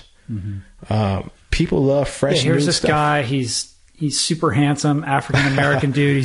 He's all jacked up. He's like sporting huge guns, and he's talking about the weak and the abused. Yeah. You know what I mean? Like I was like, what? Yeah, you remember, like, since day one, like, no guy, not even the white vegan males out there, no one was really talking about it. And to this day, you can't get away from it. Everyone's talking about it now. Like, people do speak up more. So I feel like I was definitely one of the original people to start that conversation. And it's not, I did it just because I felt like it needed to be done. I was speaking, it was like a conviction. It was a way for me to speak my mind. And also, I also show, like, yo, you can look at it. You can lift weights, and I show how heavy I can lift. And that, you add that, because at the end of the day, the most macho guy, the general user, or the general public person can appreciate somebody,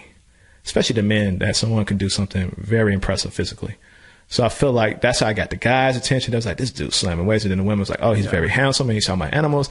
I had all these different pillars going. It was like, yeah, win. And that's how my platform grew. Right. It's interesting.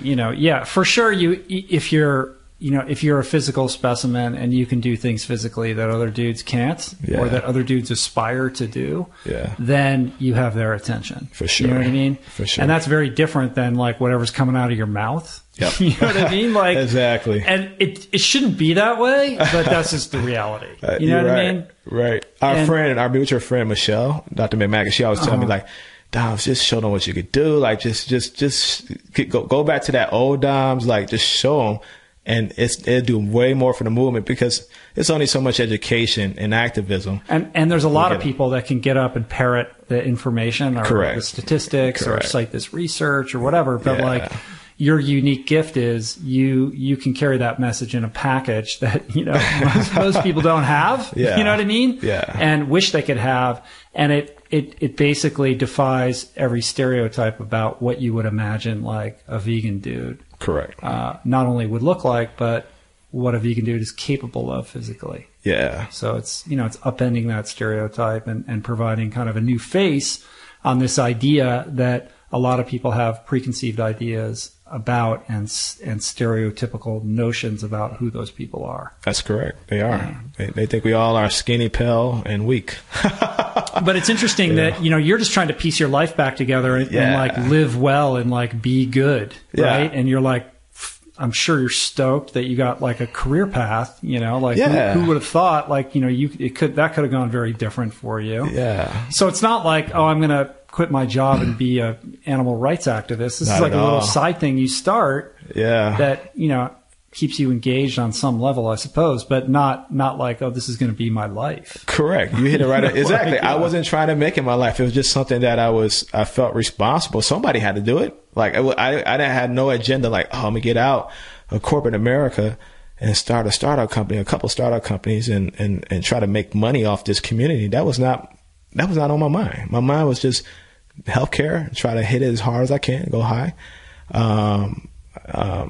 Or some way, I honestly, there was one point I was just like, maybe I just resign in the future and open up my own consulting firm within healthcare and stuff like that. So I always had that entrepreneur on my head, and I also had that creative gene in me as well to do some other things, but never did I think I can tap into the vegan community and start some pretty cool, dope companies, that, does a lot for the communities. Cause like I said, it was just all about healthcare and me just speaking my mind. Like, it was no agenda. It was just me and talking about animal rights and showing what I can do physically. That's it. Cause I just honestly, genuinely, and I think people see that through my online person. I think you can see I'm a man of integrity. I'm an honest dude. And I think people, and that's another reason why people gravitated to me, because I really want to see people change. I really want to save as many animals as I can. And I strongly feel like even in this lifetime, before I expire and go into some other type of energy, that at least 50%, more than 50%, at least the American population would be either vegan or vegetarian. I feel strongly about that. That would be quite something. Be a big change from what's going on right now. But thank God for social media. That's why. Look at the impact that you're having. I'm sure you get crazy DMs and emails all the time. All the time, yeah. But it's, with your healthcare background and everything about the machinations about how that works. Yeah. I mean, that's a valuable skill set and knowledge set that I would think is also convertible into this movement. When you look at, how sick people are and all these chronic lifestyle ailments that are, a function on some level of our over, consumption of animal products, that there would be a role for you to fit into that kind of like equation as well. Yeah, we could definitely talk about the economic side of it, meaning, the cost to do open heart surgery or any type of surgery related to stuff that can be taken care of in preventive care and health. It's incredible what these insurance companies are paying for these patients. And it already has a lot to do with your lifestyle individually. You know what I mean? And their goal, if you guys look, What the Health, it just tapped on What the Health is one of the most impressive films I've seen. In fact, it's, to me, better than, it's like top 3 to me. But there's more dirt out there about this healthcare system, even more, that I wish could be exploited, even down to the executive level, to the hospital systems themselves. They're not out there really to save people. Like that one woman was quoted, we make money off of this, it's surgery. And that's true. Mm-hmm. They want you to stay sick, man. They do. They want you to stay sick, and it's sad. And that's why I can no longer do it. It's something that I just can't agree with the policies in place and the demand and the requirements and the MBOs that they placing on a lot of us in different positions, especially on the administration side. It's quite a thing when you give up animal products and then suddenly, not only are you still able to physically function, but you actually feel better. And you're like, wait, what? Yeah. What is going on? And then you just suddenly your whole worldview shifts. You're like, wait a minute. You start to look at everything with a little more critical eye. Like, what's behind that? Like, why am I being told this and that? And I think that's been a big part of my journey, because unlike you, I did get into it for health reasons. And now, some of the reasons that initially motivated you, those have become much more important to me. And those have taken center stage, like the compassion argument and the environmental argument. These things are things I didn't care about when this journey started for me. And now I'm not only super interested in them, I'm passionate about, being an advocate and an activist. And I didn't see that coming. I didn't think that was going to be my deal. You know what I mean? Right. And I don't bust through the front door like you do. I have a different touch, and I think it's important that we all have different styles and modes and means of communication, because there's all different kinds of people out there. And, you vibrate at a certain frequency, and I vibrate at a different one. And that's cool, man. I agree. That's good. It's you know what I mean? I know. It's like the Justice League meets the Avengers. Like the vegan community, to me, is like Marvel crossing over to DC. You got a lot of superheroes. You got people that are making connections with people that I don't have access to, or they wouldn't even look to. And same thing. There's people that I can talk to on my level that certain men or women just can't get to. They're not going to listen to me. Yeah. You know what I mean? But they'll listen to you. Correct. You know what I mean? Yeah. But I also think there's a lot of dysfunction within the vegan community that we got to sort out. You know what I mean? We got to get our house in order a little bit. We do. If we want to really move forward with our best foot. You know what I mean? Yeah, I agree. I think, the YouTube community is a mess. There's just a lot. It's about gossip and backstabbing people and stuff that has nothing to do with the values and the sort of ideas that get people interested in this to begin with, and that have the power to be so transformative in people's lives. I agree. The online communities from YouTube to Instagram is something very unique, and it's a lot of egos out there. And just listen, I don't have a YouTube channel, but I do know my community. I do know what's happening. I do know the big players. I do know the big personalities. And YouTube, for me, and the good news is I'm actually going to launch a channel this summer, but there are some good channels out there. But you're right. Yeah, of course there's good channels. There's good channels, but there's a lot of bad. And that's because, look, we can take it back to what I said at the beginning of this conversation. When you add money into any community, shit goes crazy. And that's what's happening. There's a green rush out there. People are paying attention to our community. And these people are just trying to make money from YouTube, or if they're on Instagram, trying to make money from their own product placement and stuff like that. So they're losing a lot of those core values that they might have, the real reason that they originally signed up for, or for the newbies that just jumping on the bandwagon. You know what I mean? So that's the same thing that really divided and fucked up a lot of those original gangs I talked about. You know, when money comes into a place, it's a whole different human being you're dealing with. You know? I think it's the relationship to the money. I mean, look, you're leaving your career, and you've got your, Crazies and Weirdos garment line, correct. And like, it's important that be self-sustaining, so that agreed. That can fund your life and your advocacy. And I'm no different. You know, I monetize this podcast with ads, and so it's like we all are in a barter, in a relationship, correct. An economic relationship with the work that we do. Yeah, and I'm not saying we can't be vegans and make money. That's not what I'm saying. I'm just saying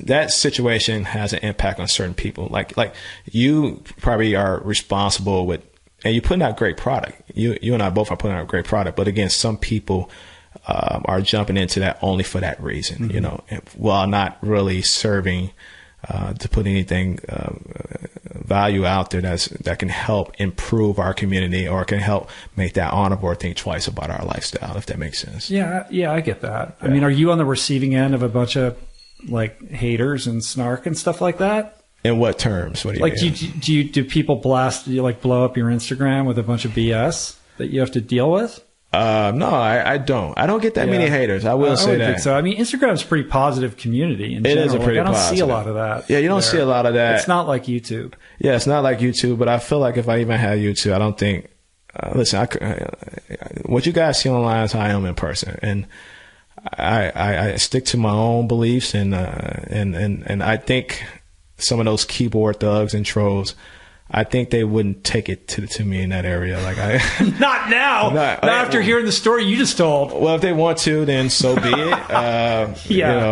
We'll cross that bridge when we get to it. Yeah. We'll cross that bridge when we get to it. Yeah.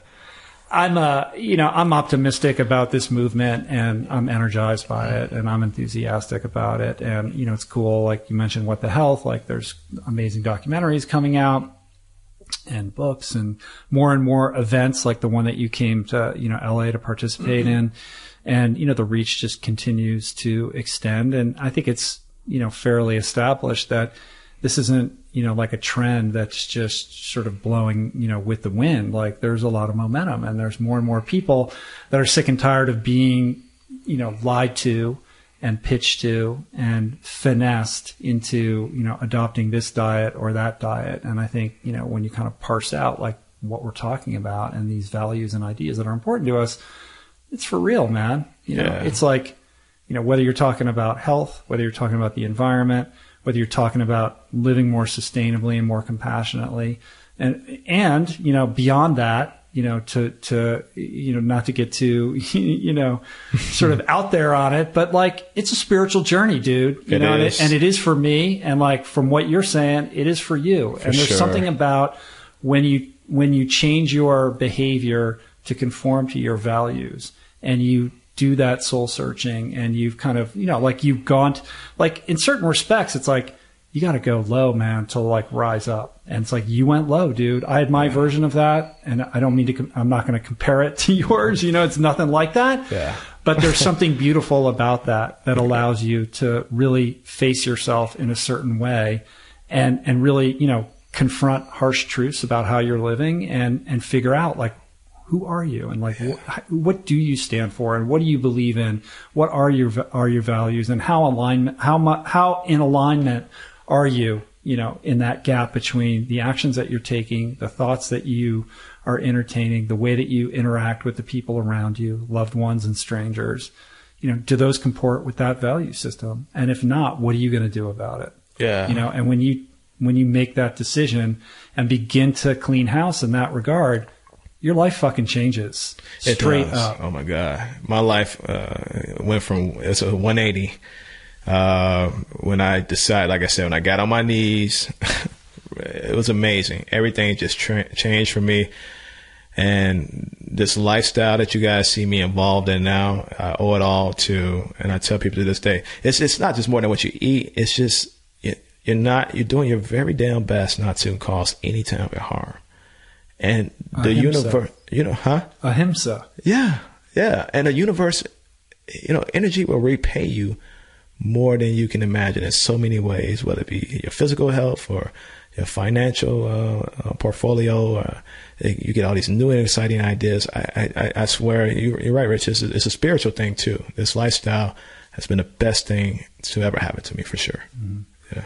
So when you travel around and you give talks and do panels like we did at NYU, like what's the core message that you're trying to get across to people? Like, how are you connecting with? Well, going forward, I'm definitely going to start this story. Not only people in my inner circle and a few select few know about that chapter in my life when I went through my darkest hour. I always have talked about. I appreciate you trusting me with the story. Oh yeah, man! I think this is the best place to launch it. This is the best place to launch it because people, as you know, have been tagging you and me both. When you gonna get Doms on there? Like so I think this is like the coming out party about the origin story of what make this guy who he is. Like why is he so passionate about this community? And so saying all that to say, I'm going to definitely have a different approach going forward with respect to me communicating to people about this community. I'm definitely going to tell them more about my direct experience in the prison system. And then obviously we didn't cover everything about the prison system, but it's a lot about that timeline that I think people can really learn from. And it just goes to show, never judge a book by its cover, because you can look at me and people would never thought that I've been through what I've been through, because I don't carry myself that way. Mm-hmm. You got to evolve. You got to grow. You got to be better than you were yesterday, than you was last week, last month, last year. You know what I mean? And to me, that's what it's about. Just growing. Because if you did a podcast with me back in my teenage years, I'd be probably talking street slang to you all through the podcast. Well, it would have been a very different conversation. It would have been a different conversation, but I was a different beast, man. I was a dude that was wearing platinum chains, white gold watches. I was making money hand over fist, man. I was a different dude. I was a street dude. You know what I mean? And now I'm not into that. I still. Don't try me, but it's just, that's not the type of dude. I'm not trying to be the most machoist dude. You know what I mean? Who would you consider to be like mentors now? Like, who are the people you're looking up to, or who do you sort of look to for inspiration? So that's funny. Someone asked me that question before. When I got into this community, we didn't have people like you, or I didn't even know about you right away. But in general, I didn't have anybody I looked up to. I just did it because I felt like this was right. And to this day, I'm a different human being. So I never had any mentor. I have collaborators and people that I admire, like you. I admire you, for example. I really admire some of the things you do. I admire people like Dr. McMacken. For example, I admire what Dr. Greger is doing with the data and the information. Sean Munson, what he did with Earthlings to show that side of it. Even Kip, with What the Health. I think you guys that I just named are very important in this movement, because you guys are putting out some home runs that people need to see. But other than that, as far as looking up to people, like I said, I admire people from afar, but I never really looked up to. And that might have a lot to do with my childhood, because I never had that in there. You know what I mean? Like that male mentor or female person, So yeah, I don't really have a male mentor. No one's mentoring me. I'm just out there, the lone wolf, the lone elephant, walking the road and just collecting information and data and putting it out there when I can, though, if that makes sense. So when dudes roll up on you, as I'm sure they do, and they're like, come on, man, you're like eating meat. You're not telling anybody. Like, how do you do that? Like that, how's that work? Like, where are you getting your like you get all the standard questions, right? Like, how do you handle that and manage that? Like, how do you communicate with the average, gym rat guy or whatever who's looking for gains? Yeah. The funny thing about it, they don't believe me at first. They believe, but they have that, like, they're in awe. Like, wow, you're a vegan? Not even a vegetarian, but you're a vegan? And just like when I walk in the gym, I proudly, and I tell people, be proud of your community, be proud of it. That's why I walk in the gym with a Eat What Elephants Eat shirt on, and people don't give me the response that I heard other people might get. Some people would say to people that wear those shirts, peanuts and all that. Like, that goes to show their level of intelligence. Mm-hmm. But people that see me, for some reason, they'll look at me, squint their eyes, and think. And most of the part, they'll be like, plants. I'm like, yeah, plants. You're vegan, vegetarian? Yeah. as fuck. And I tell them, and then we have they will stop my workout. I'm pressed for time already, but I can't, I did not complete work. I could tell you, it's probably at least 100 situations where my workout was interrupted because of what I had on my chest. People asked me about this lifestyle. And I took the time to explain it and not complete my workout. You can't wear the shirt if you're not going to take the time. You know what I mean? Because if you're going to wear the shirt, like you're saying, like you're putting it out there that you want to have that conversation. You're 100% accurate. But I don't think like that. I just have it on because, it's not like I'm trying to have a conversation, but it's part of my wardrobe. But even still, Rich, there have been times where I had like a Roka shirt on. When Roka sent me some gear and stuff like that, I'll rock a shirt. In fact, one guy one time seen me tossing up, I was repping 315 on the bench press, and he was like, "Man, you fucking strong, man. Like, what's your secret? Like, how do you do it?" And I tell him, like, plants, man, like plants, like easy conversation right there. Cause he just see how I'm a power. Like when I rep, when you guys see me rep, I press that shit off my chest or my legs like I'm taking off with a red kid to go fly in space. Like for real, it's launch time. Like get that heavy iron off me. Like that's from the prison, man. We used to my workout style is straight prison style for sure. And so yeah, people come up to me asking me, like, how you do it, man? You're incredible. And I always start off like, I'm vegan, man. I owe it all to this diet. Like my recovery is insane. And it's not, and listen, I don't go to the gym to try to look a certain way. I go to the gym because I need that outlet. I have so much energy. I need to bounce that physical energy somewhere into some type of box. And it's the gym. And that's when, ironically, about 4 years ago, I started picking up triathlons. I was like, the gym ain't nothing to me, man. I could toss weight all day, man. Like I can master that. I feel like I can hang. I could bang some heavy shit. But triathlons, no one ever said, let's play triathlons, man. You can't master that shit. You can't, it, man. Like it's to your grave, dude. Like it's like he's steady chasing PRs, you steady chasing, trying to get better. I remember some of my first triathlons, I done had somebody grandmother, like, I'm struggling on that run, that last leg, run right past me, like, come on, young guy, run right past me, killed it. And to me, that's inspiring. So the answer, to go back a little bit to what you said, what's inspiring to me, shit like that, to see that soccer mom, okay? I mean, not that soccer mom, to see that working mom or that working dad, that also plays soccer mom or soccer dad, meaning they got the kids, they got the 9 to 5, or whether they be an entrepreneur or blue collar worker, lawyer, doctor, you name it, but they get out here on the weekend, do a sub 318 on a marathon, and they training for, that's badass. That's impressive. Those are the type of people I do look up to because they're working professionals.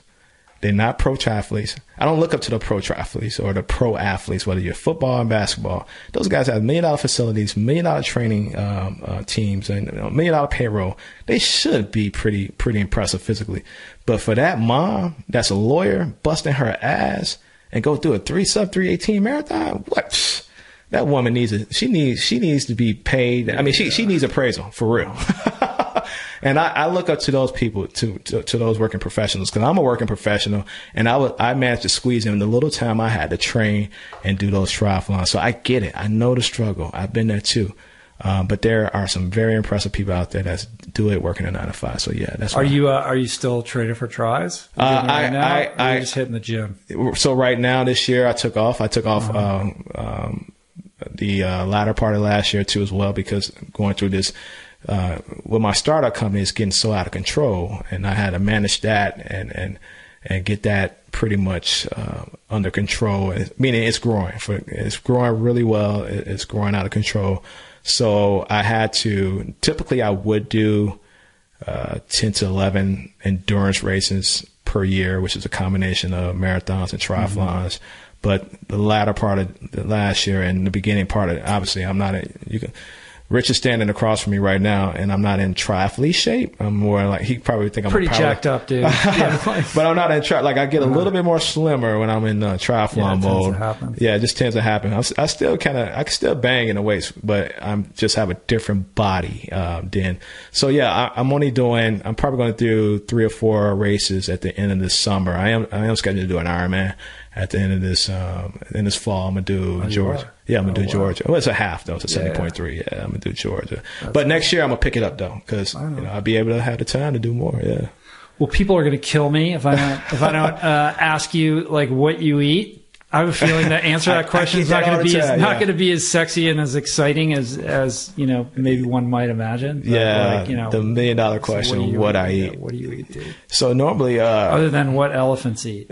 Other than what elephants eat, yeah. So typically, I am primary raw, meaning, from the months of April to May, when I am in that endurance mode or aspiring to do endurance stuff.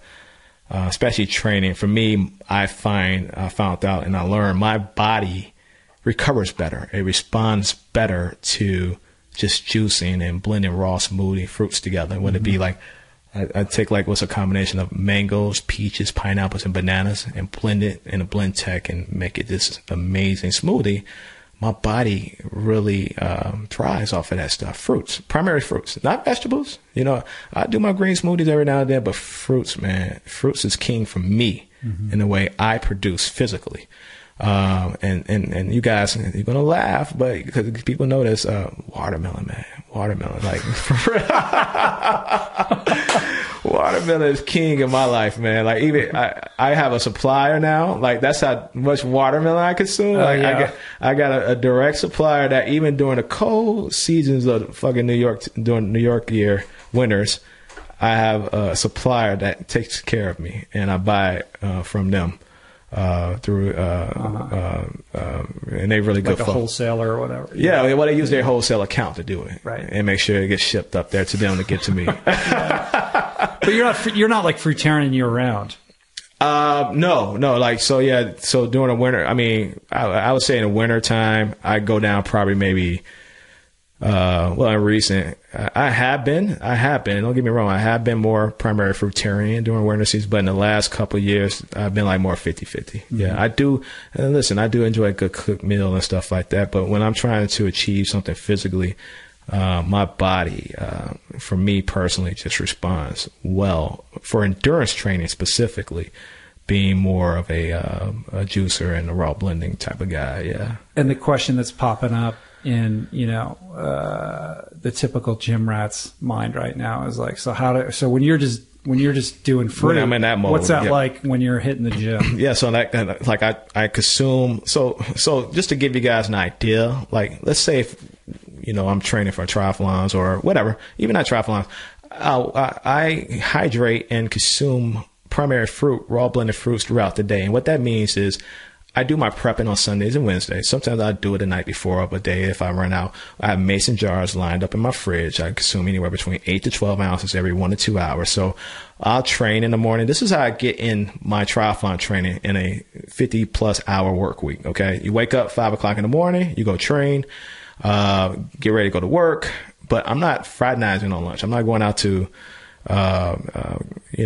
dick around during lunch breaks and stuff like that. The Cheesecake Factory. Yeah, I'm not going to Cheesecake Factory. I'm not going to, hang out with colleagues because I've been fueling throughout the morning on my mason jars. And I'll go train during my lunch hour. And that's typically, like if I'm in triathlon mode, I'll do strength training during my lunch hours. Mm-hmm. And then when I get off of work, I hit it again because I'm fueling in the afternoon, recovery with my fuel. And my body just takes to it, eats that shit up, man. Like it's the secret sauce. Fruit is the secret sauce. And so, yeah. And as far as the guys out there, the gym rats that want to lift heavy, you got to lift heavy often. Okay. You can't expect to hit that body part once a week and think you're going to start hitting some real gains. No, you got to hit it like once to twice, 3 times a week, especially once you take on this diet. You're going to find yourself wanting to hit it more because your recovery, you're like, dude, I'm not as sore no much. Yeah, you're not. Go hit it. Go hit the gym. Add some hemp seeds to your smoothies and stuff like that.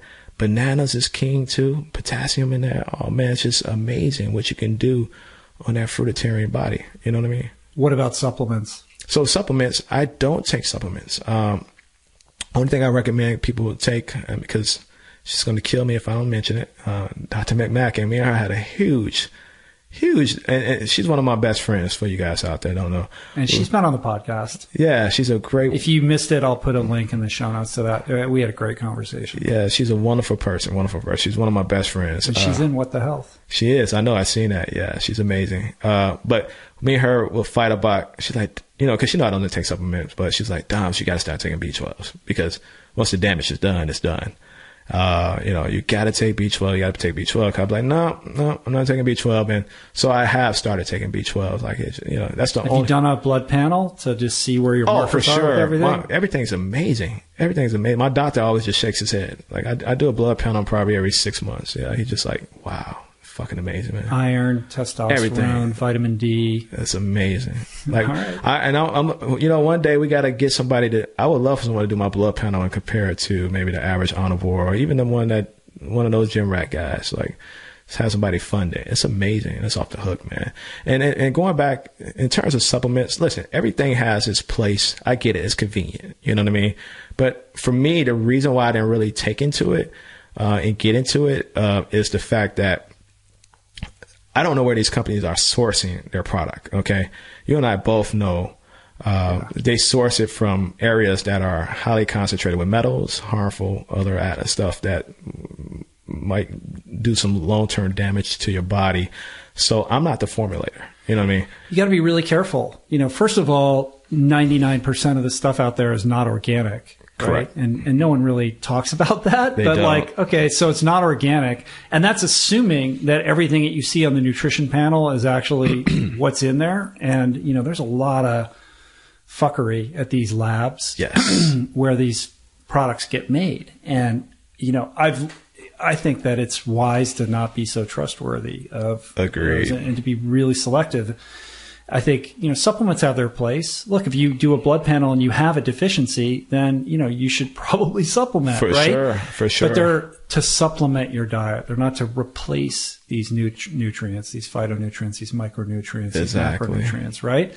But you got to be really careful about the companies that you decide to patronize. Find organic, you got to find companies that you really trust that are just doing, it's going to cost a little bit extra, but, it's worth it because otherwise you don't know what you're getting. This stuff's the Wild West and it's not regulated. It's not. I think it's a multi-billion-dollar company, industry. It's not regulated. And you got to be careful because you can really hurt yourself in the long run. They could be selling you for, fucking rat poison or something that's laced with some stuff. So for me, that's why I'm just like one of those guys. I got to know my product. I got to know what's happening. Mm-hmm. And again, it serves its place. But if I haven't formulated, I don't trust. If I'm not the one in the lab or help and I've seen exactly where that source came from, I'm not really about that. And for me, I don't need it. You know what I mean? But again, it has its place, meaning I'm not trying to demonize supplements at all. I think like that and mock meats, they have their place. There are certain people that like to taste a piece of mock meat that tastes like chicken. It serves its place. It's probably going through their transition phase. Whatever the case may be, we should not be dissing some of these products. There's levels to this community and also your health, and then as you grow as an individual of this community, you can make those improvements where you need to. Yeah. Everybody has a different entry point. You know what I mean? And if you're going to tell somebody who's just starting out that they can't do this and they can't do that, and you're too restrictive, they're going to be like, dude, I can't do that. And they won't even begin. But if you just give them a welcome mat and say, yeah, try that, try this, trust that person to go on their own journey. You didn't do it perfect when you began. Why are you putting that on somebody else? You know what I mean? Allow them to have their process. But I think it's really interesting that your blood markers are all great and you're not supplementing. What I get a lot of is like, well, you can do it, but you're some kind of weird outlier. It's like, you're the exception. Genetics, that's not right? normal. The genetics one? That's not a normal thing. You know what I mean? And so it's like, thank God there's another guy who's like, blood work is good and he's doing it. You know what I mean? I think it helps rebut that argument a little bit sure. because I think, when you're doing that and it doesn't fit the paradigm, that somebody is expecting, then they have to find a mental rationale so that they can make it fit and it like works with their worldview. Right. So it's like, okay, well, you're an outlier. You're the exception to the rule, but this is not the way it is for everybody else. And that's just lies. You're right. Meaning like people, there are human beings, meaning, they have to find something wrong or have a rationale for not wanting to make an agreement with something that they may not have discovered, or be a part of that solution and stuff. So there are going to be, for those people out there, you probably had these discussions and debates with people online. There's just certain people that don't want to change, man. Or they want to wait till they discover that aha moment. You know what I mean? Not everyone wants to hear or see some amazing lifestyle. If they didn't stumble across it itself. I run into a lot of those too. That's just human beings, man. Mm-hmm. They didn't discover it. Well, we got to wrap this, dude. We've been going for 2 hours and 15 minutes. Wow, you know what I mean? Like, wow. I got to lock it down. But no doubt. Like, leave us with some truths, man. Like, if somebody's listening to this, they're like, "Holy shit, I had no idea." Like, that was Dom's story. Yeah. That guy spoke to me. I'm hearing him in a way like I just haven't been able to connect with somebody else. Like, I'm ready. I'm ready to make some changes. Like, dietary, emotional, whatever it is, professional. Like, what's the first step? Like, what do you say to that person? I would say, really take a look at why you're doing it. Obviously if you're doing it for ethical reasons, it's a switch. If you feel like destroying another life form is not for you, you should be able to do that overnight, man. Just do it. Because you already made that connection. If you're doing it for the environment and doing it for health reasons, you can look in other areas and sources. You can read great books out there. You and your family have a great cookbook out there and stuff like that. You can communicate with other people in this community. There are people online and organizations and entities, nonprofit and for profit online, that are willing to really help you out.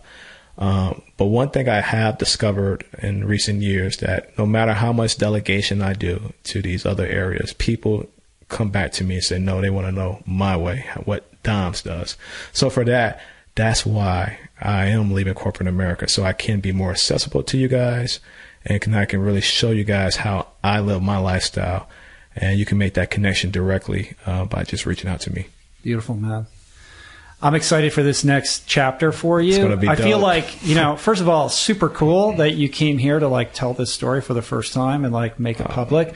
And I think that's going to be not only a cathartic thing for you to just be open about that, but your wings are going to spread, dude. Because now it's on whatever level you've been carrying that around. For sure. And I'm sure people who love you know the story, but to go into situations and know people don't really know you. You know what I mean? There's a barrier. There's a distance. You know what I mean? You're kind of putting your arm up and holding people back. And now you're going to be able to just welcome them. And I think it's going to blow your shit up. And I just want to say thank you so much for having me, man. If I had to do it anywhere else, I wouldn't. I wanted to put it out on here, man, because you have a great platform. I have a lot of respect for you and what you have done for this community, man. So I really appreciate you even having me on the podcast. So thanks a lot. Feelings mutual, man. I appreciate you coming here and being so open and sharing your story. It's powerful and it's really inspiring. So I'm excited for you, man. So Crazies and Weirdos. Yeah. It's blowing up, dude. You got people working on the West Coast. I got people on the West Coast. We're going to launch a Canadian team. And just so you guys know, if you don't know about Crazies and Weirdos, which you probably should, it's the shirt that's infamous with Eat What Elephants Eat. We have CW Basics coming out, where we have a basic line without graphics, just shirts. If you want that casual black shirt, guess what it's made from? Organic or recycled materials. Or you want that color shirt that you want to just wear, it be white, green, you name it, natural colors. And it's all coming from recycled and organic materials. We're developing shoes now. We're developing coats. So for me, Crazies and Weirdos, I want us to be the Gap version for vegans, so that's where I'm trying to take this company. And I appreciate everybody out there who has been supporting us and continue just to eat what elephants eat, man. For sure. Beautiful, man. Yeah. I got the Eat What Elephants Eat shirt. I also had the carb shirt that you gave me like a year ago. Yeah. And I've worn that, out in the world, and that gets like a huge response from people. I spilled like a ton of beet juice on it though, and I had to get rid of it. So I gotta get another one of those. We don't have those stuff. Yeah. You don't sell that one anymore? We haven't sold it in a while, man. But I love that. We're gonna resell those starting off on this winter, man. We just got so much going on. We got a lot of new exciting stuff for you guys. The crazies and weirdos. I'm really happy with that company, man. Like, it's crazy what it's done. You got to solve this riddle for me, man. What's up? And you're wearing the shirt right now. Clark Kent was vegan. I'm still I don't get it. I don't understand. Clark Kent was vegan. What are you trying to say here, man? Superman was vegan. I mean, I can't say is vegan because he is a non-existent character. But so in 2006 or 7, DC wrote a origin story on Superman, an updated one that was more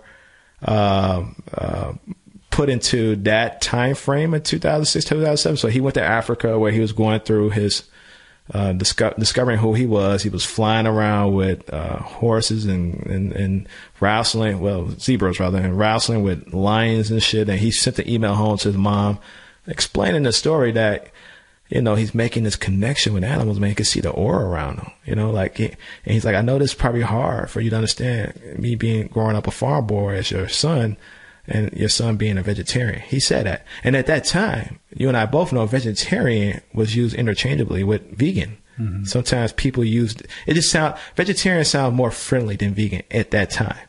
So I had no doubt in my mind that author, if this was like 2016 origin story, he would have said vegan. It was just like, vegetarian was good enough. And if you're a book nerd or a comic book nerd, everyone knows Superman can't even kill his own enemies. He won't destroy anything. So logically, and that's two argument points. The third point is he's an alien.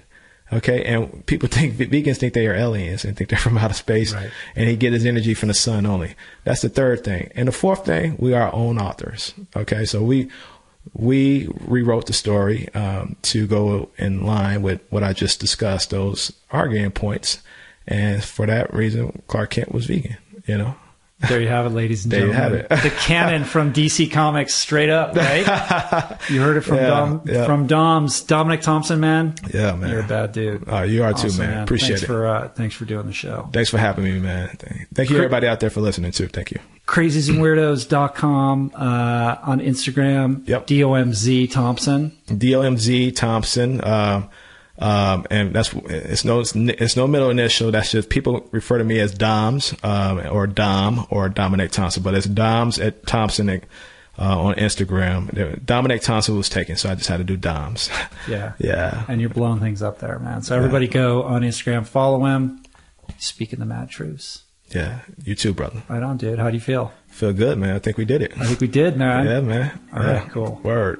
All right, well, let's go eat some fruit. Let's do it. Right. Peace. Peace. Plants. Pretty intense, right? Hope you guys enjoyed that. If you were impacted by today's conversation, please do me a favor. Track Doms down online, give him a shout out, let him know your thoughts about the episode. Perhaps he motivated you to try this whole vegan thing out, or maybe you tried it once but couldn't make it stick. 8 out of 10 people lapse in their attempt to go plant-based. And that happens not because they don't feel great, not because it ain't working for them, but because they don't have the tools and the toolbox and the knowledge and the support to make it stick. And so that's why we created the Plant Power Meal Planner. Basically, access at your fingertips to thousands of plant-based recipes, thousands, unlimited meal plans, grocery lists. Everything's totally personalized and customized based on your very specific goals and food preferences and allergies and time constraints. We have amazing customer support from a team of experts. We even have grocery delivery in 22 metropolitan areas via Instacart. Really proud of this program. It essentially solves that problem of convenience and accessibility and confusion that trip up all too many people. So I can't say enough good things about the meal planner. I really suggest you check it out. If you're struggling with how to get more plants into your daily routine, you can find it at meals.richroll.com or click on Meal Planner on my website. If you'd like to support this show and my work, share it with your friends on social media, leave a review on Apple Podcasts, subscribe on Apple Podcasts or wherever you listen to your podcast content. We're also on Google Play. We're on SoundCloud. Basically anywhere where you enjoy podcasts, you can find this show. Also, I want to thank everybody who has contributed to my work via Patreon financially. That means a lot to me. Thank you very much. Would you like to receive a free short weekly email from me? I send one out every Thursday. It's called Roll Call. Basically 5 or 6 things I stumbled across over the course of the week, some articles I read, a video I watched, a documentary I watched, a podcast I listened to, a new product I'm enjoying. No spam, just useful, informative, inspiring stuff. No affiliate links. I'm not trying to make any money. Just a way for me to communicate with you guys more directly. So if that sounds cool to you, if you're into it, subscribe on my website by just entering your email address in any of those little capture windows. If you're interested in my training and preparation for the upcoming Otelo Swim Run World Championships, I've been sharing daily inspiration and stories about my training, kind of behind the scenes of my training on Instagram stories at Rich Roll and also on Strava. So if you're into it, you can check me out there. I want to thank today's sponsors. Quip, your one-stop solution for oral health. Buy a Quip toothbrush from $25 and get up to $5 off your first refill pack by visiting getquip.com/roll and using promo code ROLL during checkout. Also, MeUndies, the world's most comfortable underwear. Visit MeUndies.com/roll to get free shipping in the US and Canada and 20% off your first pair. Thanks to everybody who helped put on today's show. Jason Camiolo for audio engineering and production and help with the show notes and the WordPress page. Sean Patterson for all his amazing work on the graphics, those motion graphics, little movies that I share on Instagram and Instagram stories. That's Sean. He's the guy behind that. He's the one who makes that happen. And theme music, as always, by Analemma. Thanks for the love, you guys. I am recording this early this week because I'm headed to Ireland and I'm going to try to be off grid as much as possible. So I trust that you're having an amazing week. I hope this episode inspired you. I never take your attention for granted. I appreciate it very, very much. It inspires me to come back week after week and try to do better and give more. So until then, be well, love wide, love deep. See you soon. Peace. Plants.